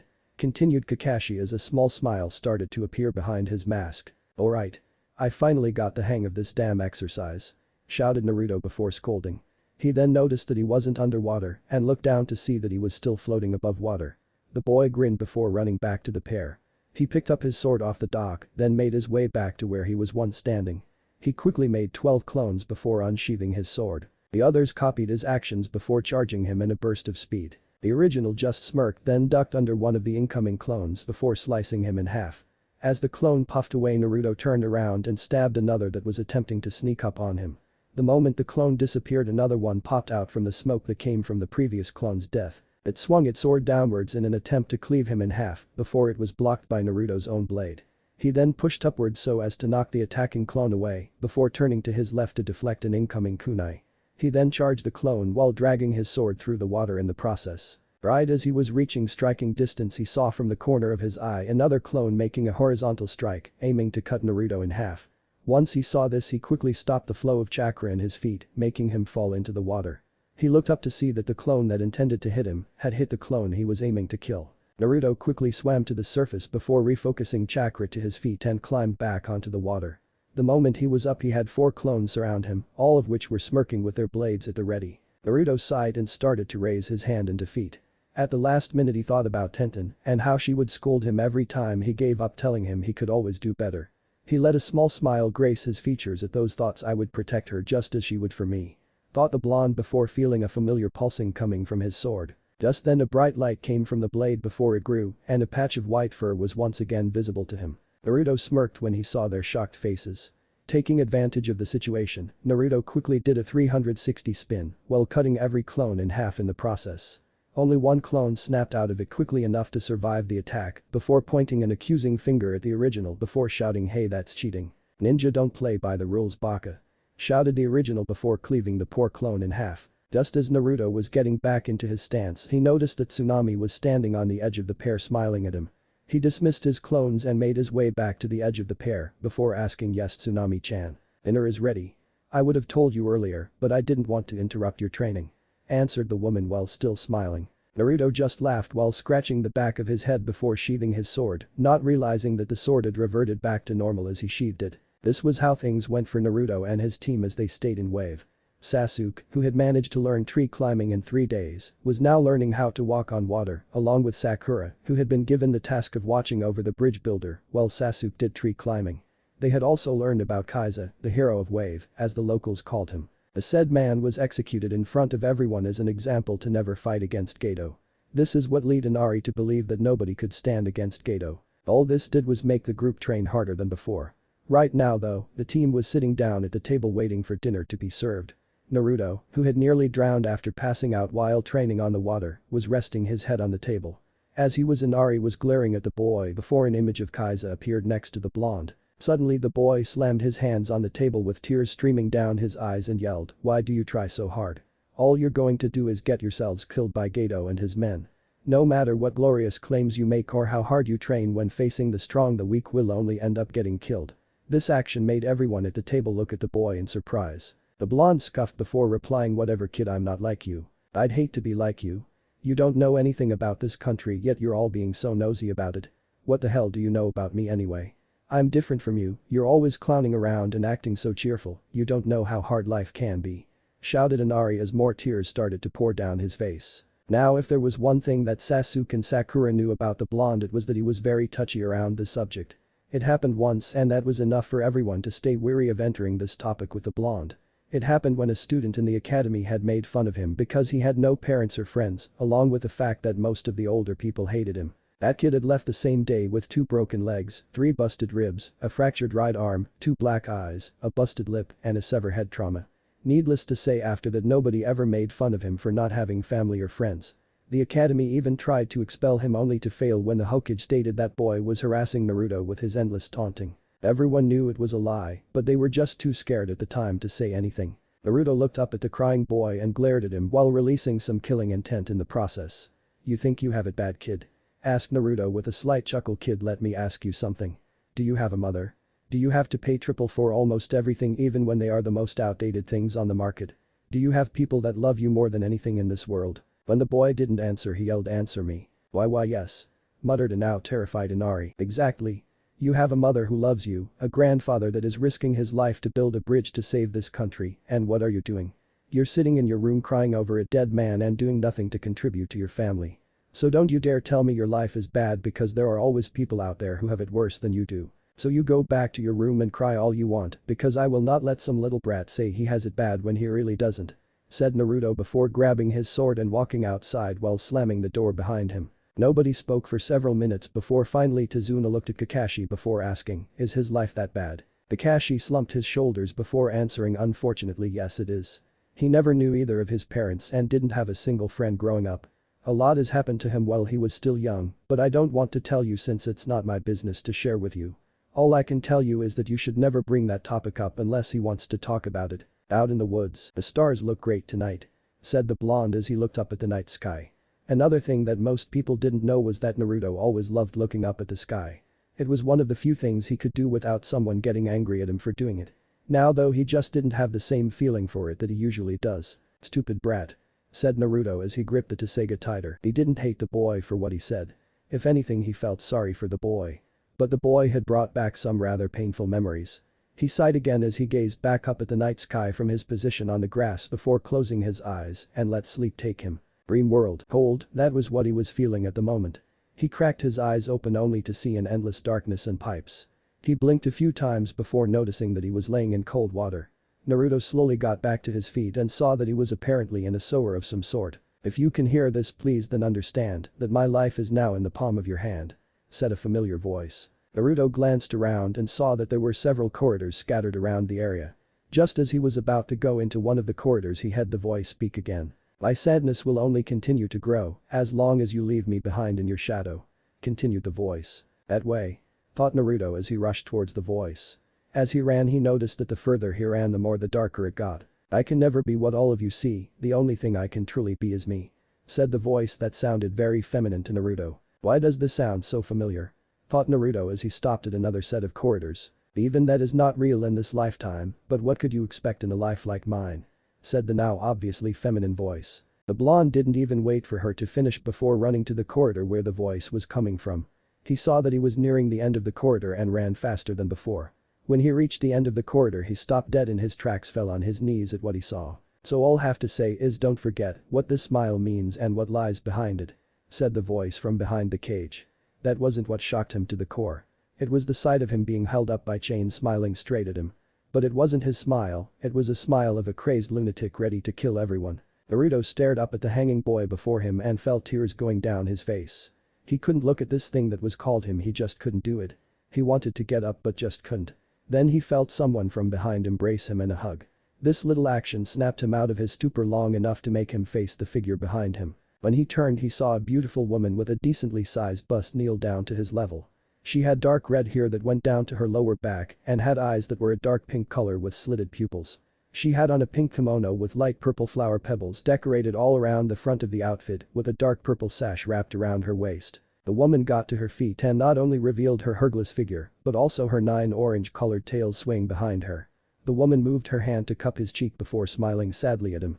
She gently wiped away the tears from his eyes with her claws before embracing him into another hug. "This is your path now," said the woman. "What you saw before you is what you will become if you succumb to your dark desires." The poor boy was so upset at the sight he saw that he couldn't even say a word.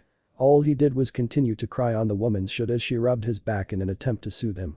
Finally, after crying for a few moments, he managed to ask, "Why did this have to me?" It was a censor question. Why did he have to deal with more burdens than anyone else? Did Kami hate him? Was it his destiny to have these burdens placed upon him? After all, he had suffered for something he had no control over for 12 years and only recently found out why they hated him.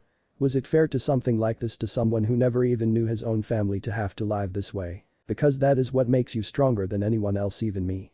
Said Kyuubi as she muttered the last part. After hearing that, Naruto got out of her embrace and looked the fox mister straight in the eye. She saw distrust, sadness, hate, and longing. At first she believed that the boy was useless and was not worth any of her time. But as she watched his life go on, she realized that she had started feeling something she hadn't felt in centuries: guilt. It was such a foreign emotion that she ended up crying at some nights when Naruto was beaten or was alone. It just hurt her too much to watch a child struggle and do little to nothing to help him. She was surprised to see him move his finger over to her face before wiping away a lone tear falling down her face. He smiled sadly at her before saying in a reassuring tone, "Don't cry, I don't deserve it." As he said that, his form began to fade away into the air and making him look as though he was never there, like a mirage. Before he left, however, she did something he would never forget. She kissed him on the lips before he disappeared into nothingness. "Do you think it was wise to bring him here so soon?" asked Taishu as he came out of the shadows. Kyuubi smiled sadly before looking back up at the mad-looking Naruto, who was still smiling at them. It was the only way he would understand. If I had not brought him here and shown him this, he would accidentally cause harm on that village. She answered solemnly. Taishu nodded before walking over to the fox mistress and gently grasped her shoulder. "I trust your judgment, Kyuubi Dono. Just don't let your feelings towards him blind you in the future. Whatever he decides to do is his choice now and no one else's." Kyuubi nodded before wiping away a few more stray tears and made her way to her cage, where there lay only 3 things. A decently sized bed, barely enough room for 2, a small dresser, and a picture. She grabbed the picture before hugging it close to her body as she could before getting into bed. Just as she was about to fall asleep, a small tear went down her face as she mumbled one word, "Naruto-kun," and the tear fell on the picture of Naruto, smiling his true smile while sitting at Ichiraku for the first time. Real world. Naruto snapped his eyes open and shot himself up. He looked around frantically before sighing. After shaking his head, he took the moment to take a better glance at his surroundings. It didn't take long for him to realize that he was still in the clearing he fell asleep at. He climbed back to his feet and was about to walk back to the house until he heard the sound of a woman screaming. "Shit," thought the blonde before speeding off towards the house. When he arrived, he saw the sight of Inari charging the 2 samurai that had Tsunami tied up behind them. Thinking, quickly rushed over and Kawarimi Inari with a log as he went and got Tsunami out of harm's way. The 2 samurai smirked as they killed what they thought was Inari. When they realized that they didn't hit their target, they turned to see Naruto untying Tsunami calmly while Inari looked shocked to still be alive. This made both men furious and without thinking charged the blonde.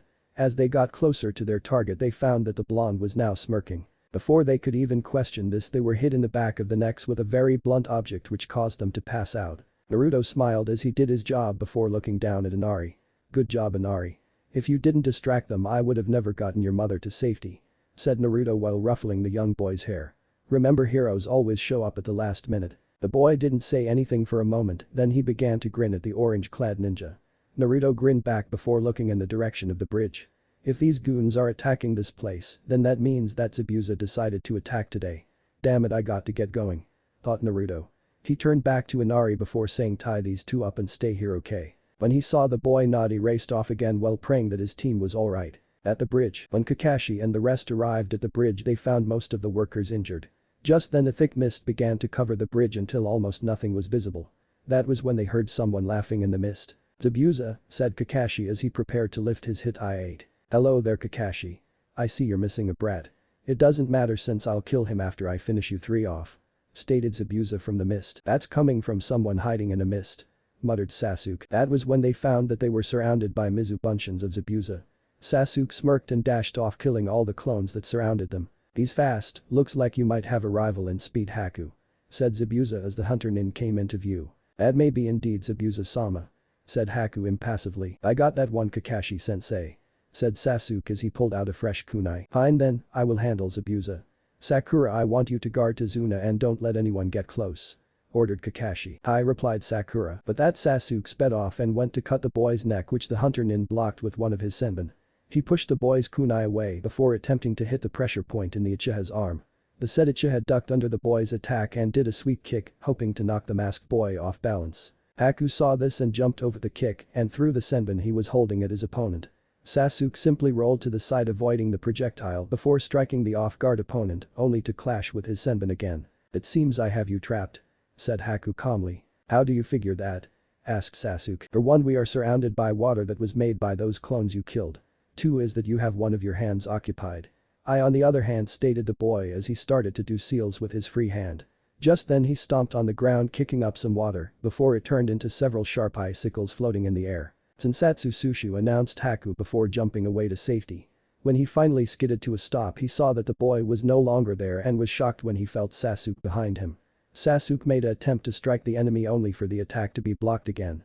Expecting this he threw the kunai in his other hand, forcing the boy to duck only to receive a kick to the face by Sasuke. "Impressive, you taught him pretty well," commented Zabuza as Haku got back to his feet.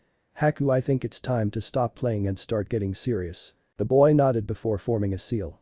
A few moments later mirrors started to appear all around Sasuke.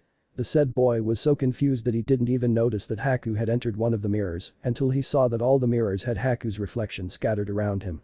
Haku raised a senbon before throwing it at Sasuke. Soon after 2 more were thrown before a barrage of senbon were being thrown at the Uchiha. "Sasuke!" shouted Kakashi as he tried to approach the dome of mirrors only to dodge swing that was aimed at him from Zabuza. "Sorry Kakashi, but I won't let you interrupt their battle. Though I could let you go, that would leave the old man and the girl completely open for attack," stated Zabuza as he began to chuckle. Just then a kunai came flying towards the dome of mirrors only to be caught by the masked boy. Where did this? Haku's thoughts were interrupted as an orange blur flew past him and making a shallow cut in his mask. Everyone turned to see Naruto standing in the middle of the dome with his blade unsheathed and glaring at the masked boy. "Be dope?" asked Sasuke as he tried to move without hurting himself further. Naruto turned to face his rival before gritting his teeth in anger. Sasuke looked like he just went through a hellhole and back. Forgetting Haku for a moment he kneeled down and started pulling out senbon. "How honorable," said Haku as he returned to his mirrors. He then brought out a few senbon and tossed them at the 2 boys. Both screamed in pain at the sharp projectiles that were piercing their skin. "What were you thinking?" hissed Sasuke as he tried to get to his feet again. "I was trying to get you out of here. I guess that cut wasn't deep enough," said Naruto. The 2 boys glanced around the dome for any weak spots. Finding none, Sasuke went through a few seals before inhaling. "Kaiten. Gakaku no Jutsu." A second later a giant fireball was brought forth hitting the mirrors dead on. After the fire cleared it revealed as though nothing had changed. "It will take more than a weak Kaiten Jutsu to melt these mirrors," stated Haku as he prepared to throw more senbon at him. Just when he was about to, a giant fang came towards the mirror he was in. Speeding off into another mirror he barely managed to avoid the giant blade that shattered his mirror as thought it was nothing. Turning his attention to Blonde, who was now holding a giant fang in his hand, he threw several senbon at him only for them to bounce harmlessly off his blade which he was using as a shield. Though he was still hit, the blade took the majority of the damage. Haku was about to throw more at the orange-clad boy only to be forced to dodge a fireball that was heading in his direction. Now he was getting irritated with them. He sent another barrage at them only to see that both had their own way to block his attack. Naruto was blocking with his sword and Sasuke was using a senbon to deflect the others coming at him. "If I don't end this quickly I will run out of chakra before I can beat them," thought Haku as he studied his opponents. That was when he noticed that Sasuke's eyes were not the same. He unlocked his bloodline. It's not completed yet, but I can still see his movements clearer than I did before," thought Sasuke as he watched Haku closely. Haku was now thinking a mile a minute. He knew that he couldn't keep up his jutsu for much longer and with Sasuke unlocking his bloodline, it only made things harder to do. He looked over at Naruto who was panting while gripping his arm. Apparently he had hit a pressure point in the boy's arm, making it either numb or useless. "That's it," thought Haku as he dashed towards the blonde while throwing senbon as he sped forward. Sasuke saw this and rushed to stop the attack.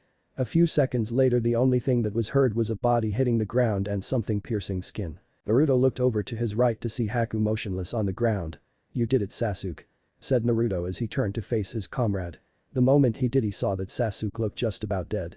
When Sasuke turned to face him he saw that his eyes looked glazed and had blood coming from his mouth. "You look like a real baka right now," said Sasuke as he looked back at his teammate. "Sasuke," stammered the blonde before finally yelling, "I didn't ask you to save me. All this did was make the Uchiha chuckle before saying, I don't even know why I saved your worthless hide. My body just moved on its own." A few seconds after he finished he felt himself lose balance and fall backwards only to be bought by his blonde teammate. I don't want to die here. I need to complete my dream and kill that man," said Sasuke as he looked up at his teammate. He began to close his eyes before saying only 3 words, "Don't die Naruto," before closing his eyes completely. Naruto sat there holding the body of his teammate. He didn't even bother to look at the masked hunter Nin as he got back to his feet. I failed. Thought Naruto as he held Sasuke's body tighter. I failed to protect my friend.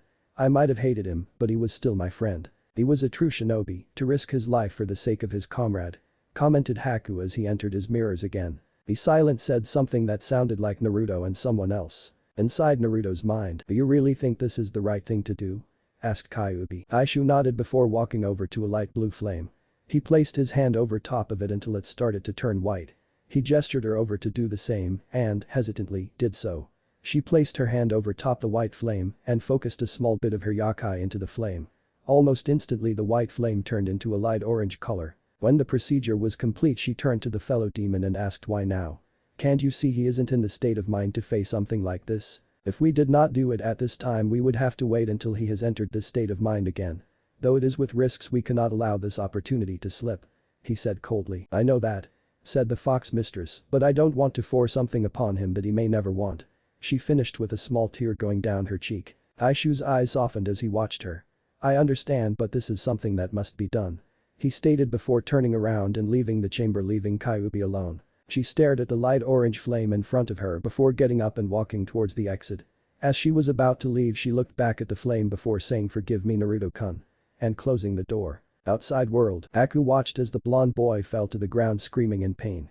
A few moments later red chakra began to pour out of the blonde's body. He could hear bones breaking and could see the boy's body grow. Again he heard the boy scream in pain as his whole form began to change and grow at a miraculous rate. That was when he saw the boy's hair grow longer, his canes grow into fangs, and his fingernails turn into claws. When the blonde stopped screaming the red chakra began to recede back into the seal. When it did Haku found that the area around Naruto was burned at had scorch marks. That wasn't what shocked him though. There, standing before him, was Naruto who was only clad in his orange pants which looked tattered and burned. His hair, no longer blonde short and spiky, but silver-colored hair with rusty orange highlights with its length reaching past his shoulder blades. His whisker-marked cheeks were now replaced with 3 red marks. His eyes, now gold with slitted pupils, glared at Haku before reaching for his sword. He heaved it up pointing it at Haku before muttering one word. Die. Just then the mirror Haku was hiding in was shattered into pieces before melting into nothingness. Haku, on his part, was shocked at his speed before rushing off into another mirror and throwing a barrage of senbon at him. Naruto just looked at the senbon approaching him before they began to melt. What? Thought Haku frantically. Your little mirror trick is nothing compared to my speed. Said Naruto as he swung his blade to the side. Just then all the mirrors on that side of the dome were shattered, leaving Haku shocked and speechless. You will die today, wretch. He sped towards Haku at inhuman speed and cleaved the mirror in half before it shattered to pieces. Haku then appeared out of one of the shards of the broken mirror and tried to stab the silver-haired boy with his senbon. At the last moment Naruto lifted his hand and grabbed the boy by the neck and held him in place as he stared at him. After staring at the blank mask he shook his head before saying too slow, seems like you not even trying at all. When he finished he let go of his neck only to grab his face and toss him through a mirror with such force that when he landed on the bridge's surface, he made a small crater. This boy thought Haku as he saw Naruto approaching with Tsuga heaved onto his shoulder. He's too strong for me Zabuza-sama. Finished Haku as Naruto looked down at him. He pulled the boy by the collar of his shirt before stabbing the Tsuga into the ground. Let's see the face of my comrade's killer before I send him to hell. Said Naruto coldly as he removed the blank mask with his free hand. The moment the mask was removed he dropped Haku back on the ground before stuttering. Why you? Flashback, Naruto was sitting down on the ground in the middle of the woods panting. Next to him a still transformed Tsuga lay on the grass. He had decided he was going to start practicing with his sword's new transformation state and see how good it was.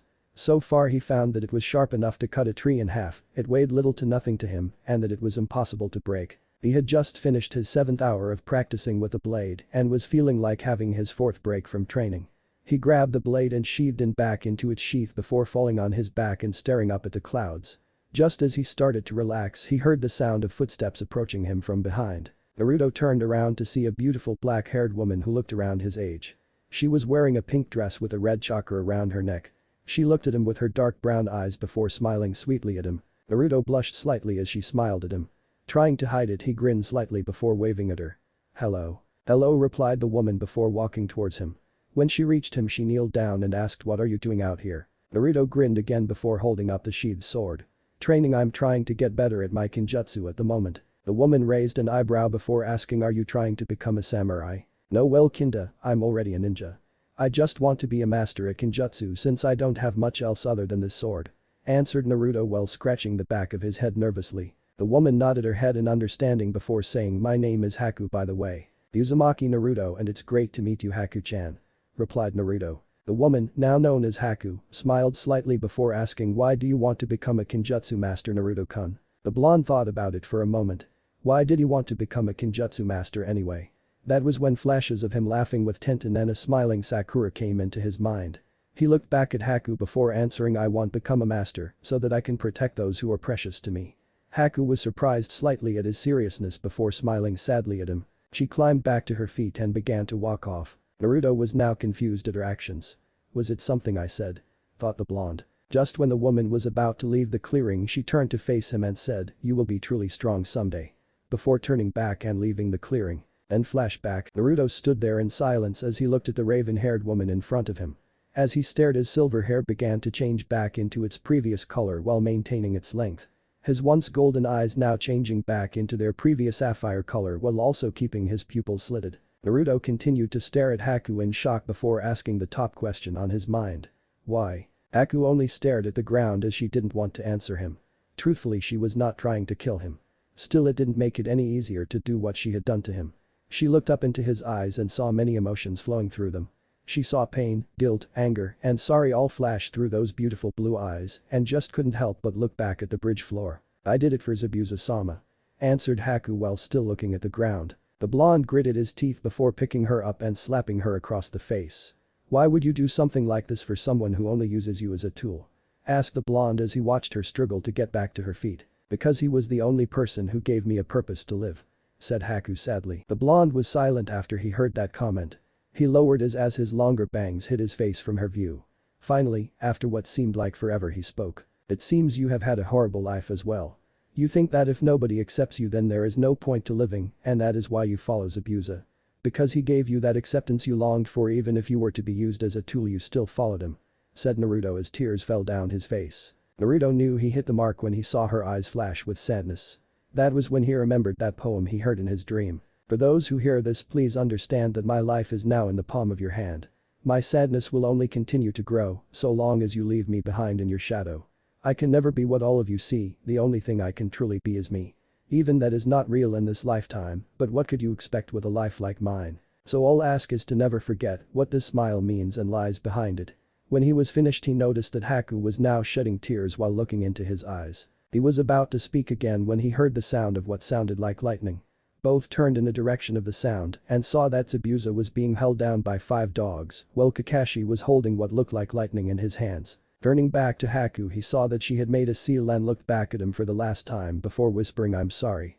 And disappearing into a mirror of ice. Shit thought Naruto as he raced over to stop Kakashi from attacking. He knew he wouldn't make it in time to stop him so the only other option was to use the sheath. Whispered a voice. Not questioning the voice he quickly unbuckled the sheath from his waistband and pumped chakra into his feet so he could block the Jounin's jutsu. Just when Kakashi was about to stab the missing nin in the heart, a yellow blur appeared in front of him and knew that it was Naruto.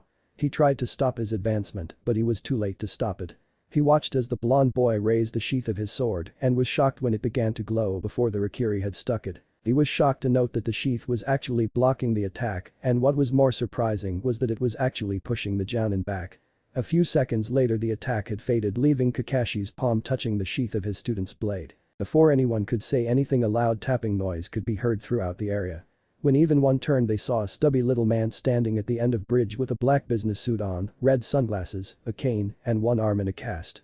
Behind him stood hundreds of bandits armed to the teeth with weapons all smiling smugly at the group of ninjas before them. Some demon, you couldn't even get rid of a few brats and an old man.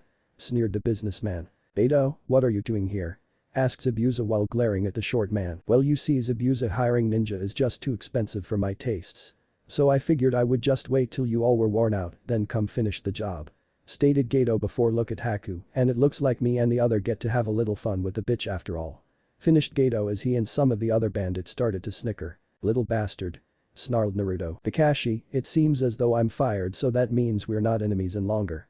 Said Zabuza. I replied Kakashi as the dogs let go of Zabuza and puffed away. Little fucking bastard. Shouted Naruto as his hair turned silver and his eyes turned gold again. Zabuza and Kakashi were staring wide-eyed at Naruto, who was now radiating killing intent at the stubby little man. Said man was now shaking and decided now would be a good time to leave. The short man ran into crowd and shouted kill them all, before heading towards the boat that was at the end of the bridge. In a flash Naruto was back to where his sword was posted and heaved it out of the ground. He walked back to where his sensei was standing and stopped when he was beside the man. Don't interfere with the sensei. I want to kill that man myself, said Naruto as he stared at the crowd of bandits. Is that really? Kakashi was cut off by Naruto, who had held out his finger. He then started tapping on his hit eye with the same finger before grinning at him the way only Naruto would grin. I'm all here Kakashi-sensei, said Naruto before dropping his grin and took a few steps forward. Before anyone knew what was going to happen, Naruto was in front of the crowd and had his sword held at an arch. He swung the blade, cutting 4 of his victims in half. When the others saw this, they were shocked that the silver-haired kid was already in front of them. Not missing a beat, Naruto took another swing with his blade and cleaved 3 others in half before they started to retaliate. One bandit swung his sword at him, aiming to cut off the boy's arm. He was shocked when his sword collided with his opponent's, and the result was his blade being cut in half. Another one decided to stab Naruto in the back, hoping to catch the silver-haired child off guard. Naruto ducked under the strike and spun around and cleaved both the man's legs off. Jumping up, Naruto did a small flip, avoiding most of the weapons being thrown at him, before landing in the middle of 4 bandits. He quickly did a 360 spin and cut all the men in half before rushing forward. A few bandits tried to intercept him, only to fall to the ground as he passed them while missing arms, legs, or their heads. Finally, when he reached the end of the bridge, he found Gato standing there shivering like a coward. Naruto approached him slowly like a fox does when it has cornered its prey. The man was now desperately trying to find a way out of the situation. Wait, I can offer you money, women, anything you want. Just please spare me, pleaded the man while kneeling on the ground. Naruto looked down at the groveling man before stabbing his sword into the ground. He tried to face the bandits that were sneaking up on him and glared at them. Move and I'll kill all of you, said Naruto coldly before turning to face Gato again. You account number. Gato looked up at the boy standing before him in shock.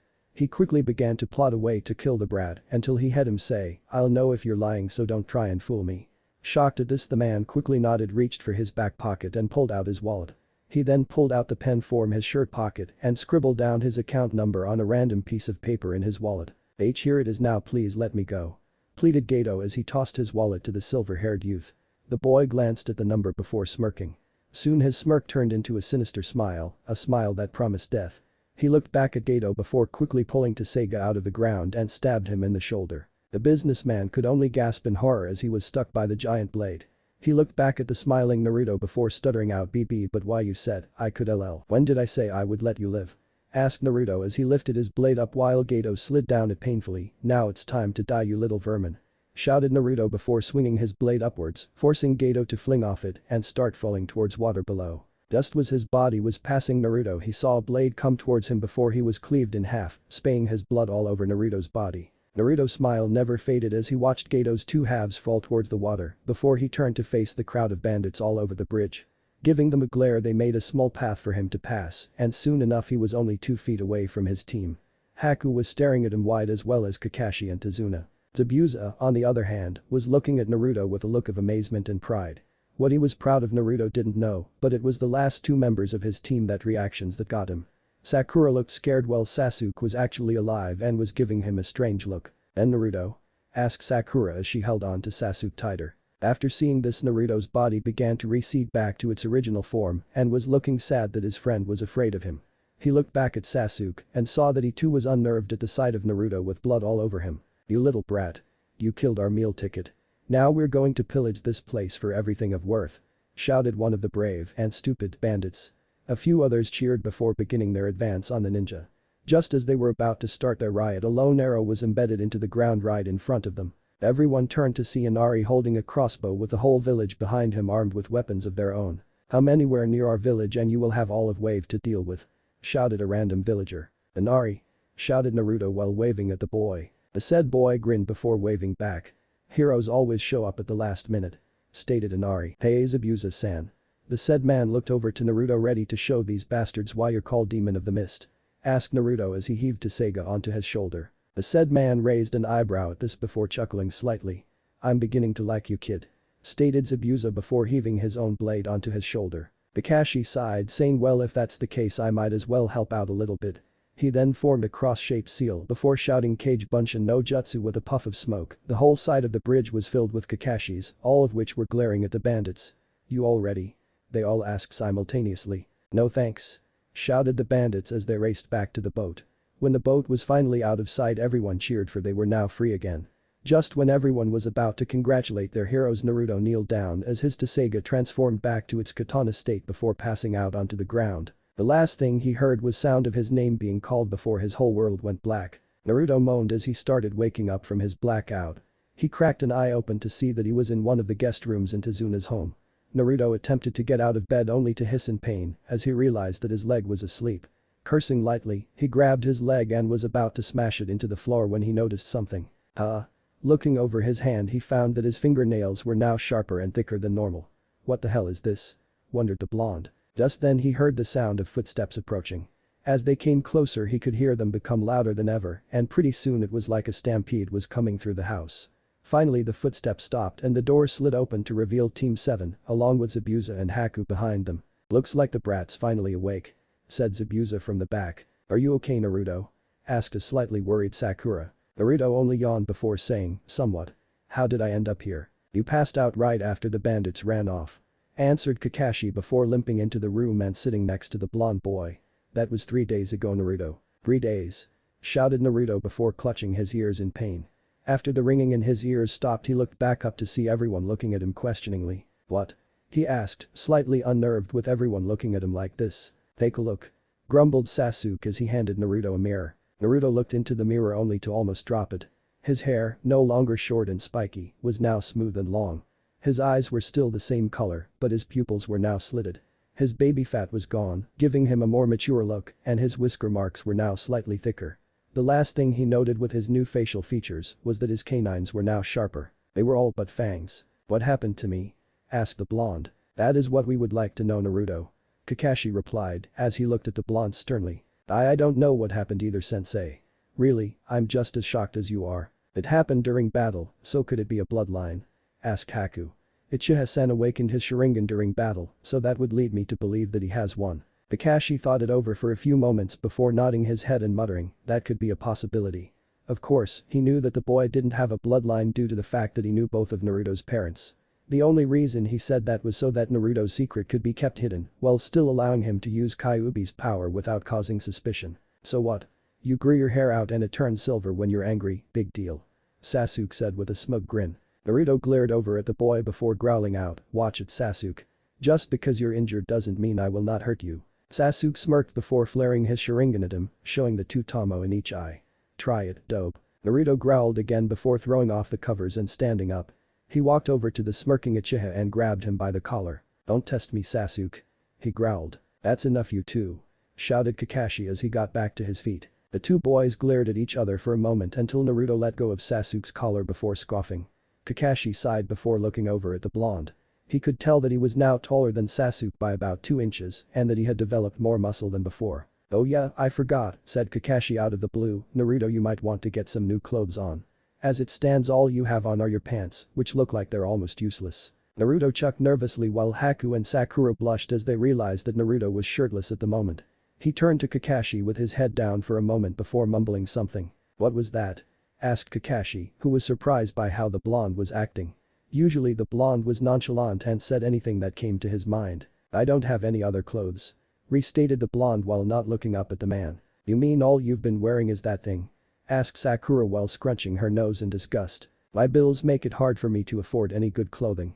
So all I brought with me were a few white t-shirts, but all of them are a dead giveaway, so they were useless in the first place," he answered dryly. "And the bright orange jumpsuit wasn't?" asked Zabuza with a raised eyebrow. Naruto flinched at that before lowering his gaze to the floor. "The shop owners won't sell me anything else," he answered with a slight quiver in his voice. Kakashi gave Zabuza a small glare telling him to be quiet.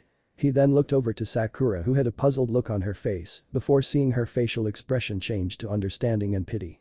Next he adjusted his gaze to Sasuke, who looked like he didn't care.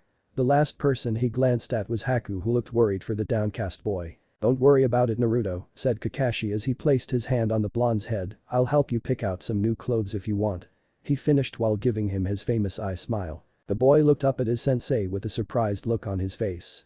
With the exception of a select few, no one had ever volunteered to aid him in anything. Yet his sensei had wanted to help him. As soon as he registered this, he nodded his head vigorously before gracing the room with his real smile. Sakura, who had been watching the event along with everyone else, couldn't help but stare at Naruto as he smiled. She had seen all his expressions and never once had she seen this one. It wasn't his cocky smile or his cheerful yet goofy grin. It was a real smile, a smile that was only for times when he was truly happy. She looked over at Sasuke, who had the same kind of surprised look on his face as she did. Sakura looked back at the blonde only to see that his smile was gone. "So when do we leave, sensei?" asked Naruto excitedly. Kakashi chuckled slightly before ruffling the boy's hair. "We can leave after we eat." And then he pulled out his favorite little orange book. Zabuza's eyes widened before snatching the book from Kakashi's hands. "Do you have any more copies of this book?" asked a missing nin while waving it back and forth. Kakashi's fingers twitched as he looked at Zabuza, who was holding his book. Quicker than the naked eye could see, Kakashi had his book back in his hands and was glaring at Zabuza before answering, "No," and walking off. Zabuza grunted before following him while he began plotting ways of stealing the book when the scarecrow wasn't looking. Haku and Sakura huffed as they muttered curses about perverts. Naruto, on the other hand, was laughing his ass off at the image of the feared demon of the mist reading pornography.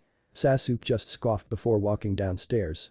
Naruto grabbed a white t-shirt from his bag and followed suit while Haku and Sakura followed behind him. When he made it downstairs, he saw the sight of Tazuna sitting at the table drinking coffee while Tsunami was in the kitchen making breakfast. "Morning, Jai-san." "Morning, Tsunami-san," shouted the blonde. Both looked over at him with surprised looks before they changed to relief and happiness. "Brat, you're awake," said Tazuna as he smiled at the boy. "We were worried you wouldn't wake up." "It's a blessing that you're okay," said Tsunami with a smile. "I'll have breakfast ready in a few minutes." Naruto smiled slightly at their kindness before sitting down at the table while waiting for breakfast to be served. 10 minutes later, a happy and stuffed Naruto, along with his porn-reading sensei, was walking down the road towards the village where he could buy some new clothes. As they walked, Naruto discovered something that was quickly becoming annoying. "Damn bangs," the boy cursed as he pushed his bangs out of his eyes, only for them to immediately fall back down. Kakashi chuckled slightly as the blonde tried to keep the bangs out of his face. This continued for a few moments before he finally gave up and stopped messing with them. When they finally arrived at the village, they stopped and could see that everyone was a lot happier now that Gato was dead. Just as the two were about to start walking again, they saw a young girl point at Naruto before shouting, "It's him. That's the one who killed Gato." In an instant, the two were surrounded by countless people, some shouting their thanks to the boy, while others were patting him on the back and shaking his hands, and even some of the young girls were hugging him. Despite all that was going on, Naruto could only stare in shock. Is this really happening? Is this what it's like to be appreciated? Kakashi, on the other hand, was looking a little sad at the way Naruto was taking this. Yet he knew it wasn't his fault. Most people would be boasting about it, while Naruto was just standing there confused and shocked. This is the way Naruto should be treated in Konoha as well, thought Kakashi with a scowl, which was thankfully hidden behind his mask. "Sorry, but we must be on our way. We have some errands that need to be taken care of," said Kakashi finally. The people looked at the man for a moment before nodding and saying their goodbyes to the young blonde. The said boy didn't move as the small crowd dispersed until they were the only ones in the middle of the street. After several minutes of silence, the blonde looked back up at his sensei before asking, "Why did they do that?" Kakashi sighed as he looked at the boy sadly. It was depressing seeing a child that never once experienced what it was like to be thanked for something. "They are grateful for you killing Gato. It's something that comes natural when someone does something for you and wish to express it in some way or another. Though not everyone will thank you the way these people just have, but depending on what you've done, they will be grateful enough to do what they just did." Naruto didn't say a word and, quite frankly, Kakashi didn't mind at all. They just continued to walk in silence until they arrived at the clothing shop where Naruto perked up slightly. When they walked, they were greeted by the shopkeeper who smiled brightly at the blonde.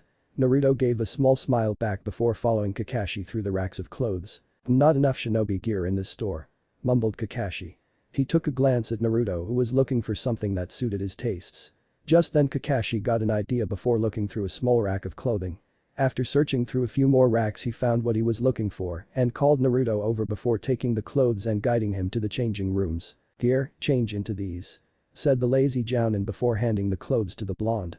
Naruto nodded before taking the clothes, walked into the small room, and closed the door. A few moments later, the door creaked open and out came a newly dressed Naruto. He was now wearing a cream white kosode with a black haori and matching baggy shinobi pants and ninja sandals. On his waist he had a navy blue obi that now held his sword on his left side of his hip. On his arms he wore a pair of ash-gray arm bracers that went from his wrist almost all the way to his elbow. Kakashi studied the new look for a moment before nodding his head. "Looks perfect," said Kakashi as he gave Naruto his eye smile. "Why these?" asked the blonde as he stared at his sensei curiously. "Shouldn't I be wearing something more ninja-ish?" Kakashi nodded before stating, "Technically yes you should. However, samurai wear either armor or loose clothing. Since wearing armor is too loud and heavy, I chose to get you some loose clothing since it's easier to move around in. I also chose them due to the fact that this village doesn't sell shinobi equipment or good clothing." Naruto stood there silent for a moment before looking back at his new outfit.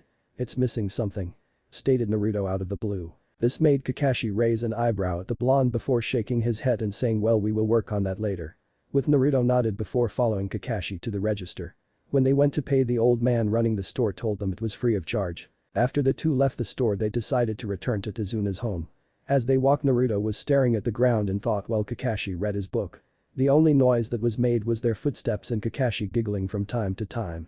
Just as the two were about to reach the home, Naruto stopped and continued to look at the ground while his bangs hid his face. Kakashi stopped walking and looked back at his student with a raised eyebrow. After staying silent for a while, Naruto finally raised his head, looked straight into Kakashi's eye before asking, "Sensei, do you know who my parents were?" Kakashi's eye widened slightly. He never thought that Naruto would ask him about a question like that, but after all the recent events, he couldn't blame the boy. Kakashi sighed before nodding his head in confirmation at the blonde's question. "Who were they? What were their names?" demanded Naruto as he glared at his sensei. "Why the sudden interest?" asked Kakashi, not liking how the blonde was acting. Naruto intensified his glare on the man while clenching his fist before answering, "Because I've been lied to all my life. I'm inclined to some answers that were kept secret from me, don't you think?" Kakashi furrowed his brow at this. He was not happy with Saratobi's decision about not telling the boy his lineage. Hell, if the village had known, then maybe Naruto would have been better off instead of barely able to afford proper shinobi clothes. Regardless, he had to tell him now, otherwise it would lead to Naruto being untrusting towards him, and that was the last thing he wanted. The Jounin sighed and answered calmly, "Your mother's name was Uzumaki Kushina and your father's name was Namikaze Minato. I can't tell you any more than that, I'm afraid." In an instant, Naruto was in front of Kakashi with Tsuga's blade just an inch away from Kakashi's neck. Naruto was now growling at his sensei as he glared at him while releasing a decent amount of killing intent at the Jounin. "Tell me more now," he growled out as his eyes flickered from blue to gold. Kakashi just stood there silent, not moving a single muscle as he looked at Naruto with a displeased look in his eye. In a matter of seconds, Tsuga was knocked out of the blonde's hands while he was pinned to a tree with Kakashi's gloved hand on his neck. "Naruto," said Kakashi coldly, "don't ever threaten me like that again, understood?" He finished as he sent a small wave of killing intent at the blonde boy. After feeling it, the blonde immediately nodded his head before his throat was let go and he plopped down on the ground. Naruto muttered a silent apology before walking ahead of the Jounin to retrieve his sword. After retrieving his weapon, he quickly put it away before walking back to the dirt path and staying up front and away from the Jounin. "Why did I lash out like that?" Naruto wondered as he continued walking. Could this be a part of the new appearance? As his thoughts came to a halt for a moment, he looked back at his sensei, seeing that he was reading his little orange book again. "Whatever's going on, I need to keep it under control from now on. Otherwise I might just hurt someone by accident." Just as he finished his thoughts, he saw Izuna's house come into view before stopping and waiting for his sensei to catch up. When the man finally reached him, he asked, "Sensei, do you have something that can help me with, what happened a minute ago?" Kakashi looked over his book for a moment before snapping it shut. "Try meditation." Naruto looked back at the man for a moment before thinking it over. "That could work," thought Naruto before nodding his head and ran off into the forest. After getting far enough, he sat down on a soft patch of grass and got into a meditation stance before closing his eyes and taking some deep breaths. Just then his eyes snapped open before he muttered, "What the hell do I do now?" Closing his eyes again, he tried to think of something that would relax him. After a few moments, he started to feel woozy and soon after he passed out, still sitting in his meditative stance. Mindscape. Naruto cracked his eyes open slightly before taking in all his surroundings. He grunted when he realized that he was back in the sewer. Sighing, he got back onto his feet before walking around the corridors, hoping to find the cage again. He began to get frustrated since he couldn't find the right path until he saw a familiar orange tail poke out of a random corridor before disappearing. The second it was out of his view, he chased after it, hoping that it didn't get too far away from him. After reaching the end of the hallway, he saw the same orange tail disappear down another hallway. Getting annoyed, he chased after it again while going slightly faster so as to catch up to the damn thing. This process continued for another 2 corridors before he finally caught up to it before leaping at it and holding it tightly so as to not get out of his grasp. That was when he heard a small yelp come from the next room. Naruto calmly walked down the corridor while still holding the tail gently but firmly in his hand. When he rounded the corner he saw the side of a massive cage and his same form hanging from the ceiling, in chains, still grinning that twisted grin at him. "Welcome back Naruto-san," said a voice from behind him. Naruto turned to Taishu standing there in the same attire he had on the first time he met him. Naruto grinned at him before saying, "Hello Taishu-san." The man smirked in reply before he heard a female voice speak, "Naruto-kun." Naruto looked past Taishu to see Kyuubi sitting on an old block of concrete that was directly behind Taishu. He smiled brightly at her before replying, "Hello Kyuubi-chan." The said woman smiled at him before she spoke, "Good to see you again Naruto-kun. Now can you please release my tail? You're starting to hurt me with how hard you're squeezing it." Naruto blinked a few times, then looked at the furry object he was in his hand. He laughed nervously before loosening his grip and petted a few times. He heard Kyuubi purr slightly before he let go of the orange tail. Taishu chuckled slightly at his actions while Kyuubi was trying to hide her blush. Taishu looked up at the Naruto dangling on the roof before raising his hand and making the crazed blonde disappear from view. When that was done he looked back at Naruto with a stern expression on his face. "Naruto-san, we must speak with you about the recent events that have happened since you battled the Ice Maiden," said the dog demon. Naruto looked back at him in confusion for a moment before realization dawned onto him. "Are you talking about my new look and the thing with my hair going a different color?" "Precisely Naruto-san," answered Taishu. "We also wish to explain a number of things that will aid you in the future." In an instant a block of concrete was made right where Naruto was standing. Getting the hint he sat down Indian style before gesturing him to proceed. "Very well, fist of all the changes that have been bestowed on you are not due to the result of bloodline limit, as you humans call it." Naruto opened his mouth only to be stopped by Taishu, who had raised a finger to silence him. "All questions that you may have shall be answered by the end of the explanation." Naruto grumbled slightly before allowing the dog demon to continue. "As I was saying, the results of these changes are due to the fact that we have made you into a demon." Naruto's eyes widened at those words, yet he wasn't given a second before Taishu continued his explanation. "At your current state, in which your hair remains the same as it has always been, you are a Hanyu. When you transform you are a Yaokai. However, this is not using Kyuubi Dono's chakra but my Yauki. The difference between the two is that Yauki is more potent than chakra, thereby making it stronger. However, due to Kyuubi Dono having such a staggering amount of chakra, that makes it an equal amount compared to my own Yauki. So because she has 9 tails worth of chakra she has the same amount as you, correct? Now, when you are in this form your physical abilities increase dramatically, but only for a limited amount of time. In other words, do not be too reliant on this form until you reach a certain age," stated Taishu. Naruto sat in silence for a few moments before he looked at his reflection in the water. "So I guess now the villagers will be right when they say I'm a demon," stated Naruto solemnly. "Sadly, it is true, you are now a demon," replied Taishu. "Don't hate yourself for what you now are. Humanity fears what it does not understand and that fear turns to loathing. Naruto-san, so long as you maintain your emotions you will never be considered a demon in the eyes of those precious to you." Naruto looked back at the man for a moment before smiling at him.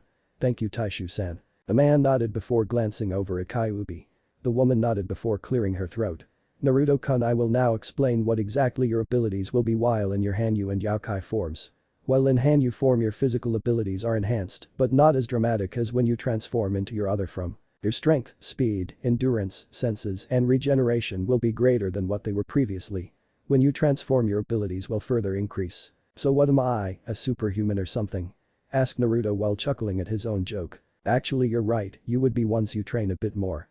Once you train with this body then it might be as strong as your Yaokai form while that grows stronger as well," replied Kyuubi.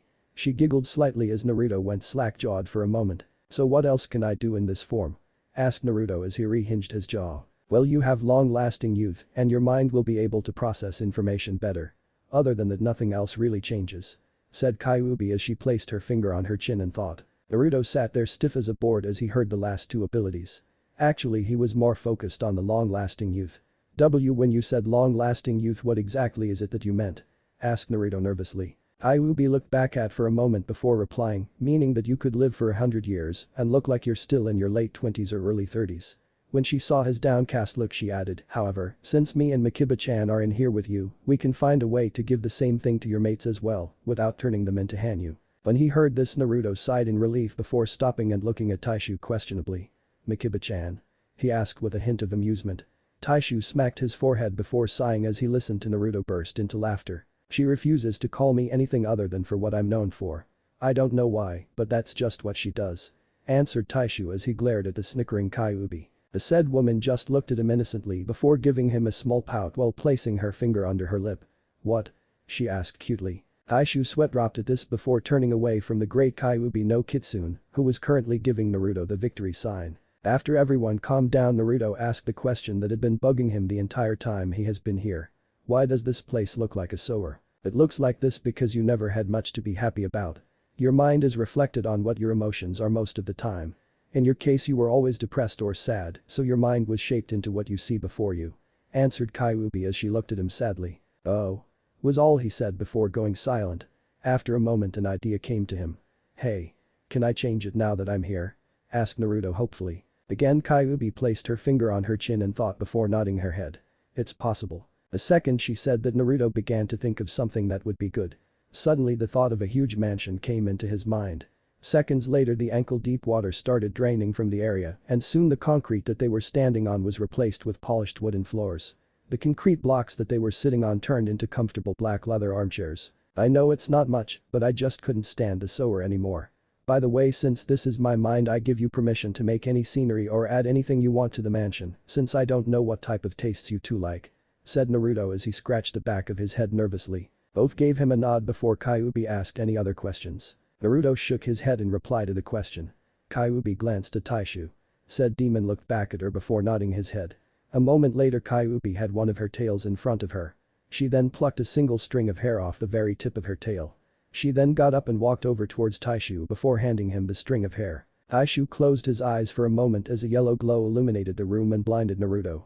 When the light died down and Naruto could see again, he saw Taishu holding a red Hito that looked a little too big for him. When Naruto saw Taishu gesture him over, he wordlessly obeyed. Naruto-san, said Taishu as he looked Naruto straight in the eyes. This is a uniquely woven Hito that are made of the Hinazumi hair. It is made to withstand fire and will actually repair itself when it is hit by them.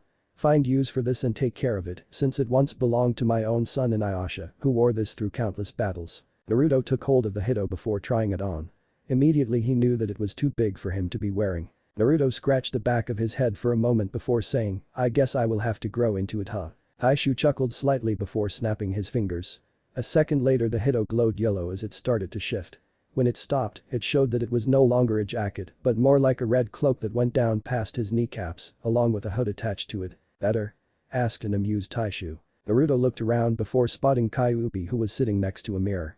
Naruto studied himself in the mirror for a few moments before looking back at Taishu and asking, can you make it darker?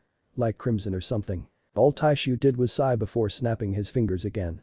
In an instant the color of the cloak began to darken until it turned to the color specified. Naruto studied himself in the mirror again before grinning. Perfect. Shouted Naruto. Kyuubi giggled at this before noticing that his form was beginning to fade. It seems like our time is up, Naruto-kun. Said Kyuubi sadly. Naruto looked back at her, then at Taishu, as he too was frowning at him. Just then a thought entered his mind and he asked, hey, what else can Tsuga do? I know the village wouldn't seal it away unless it had something more special with it. Taishu blinked before shaking his head. The answers will come when I deem you ready to learn them.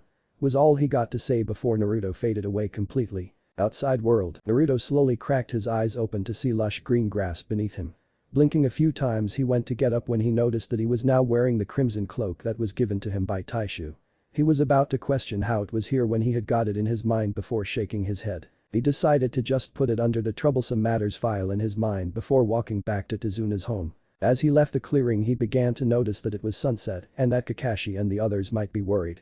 So he decided to test out his new abilities by running in the direction of the bridge builder's house.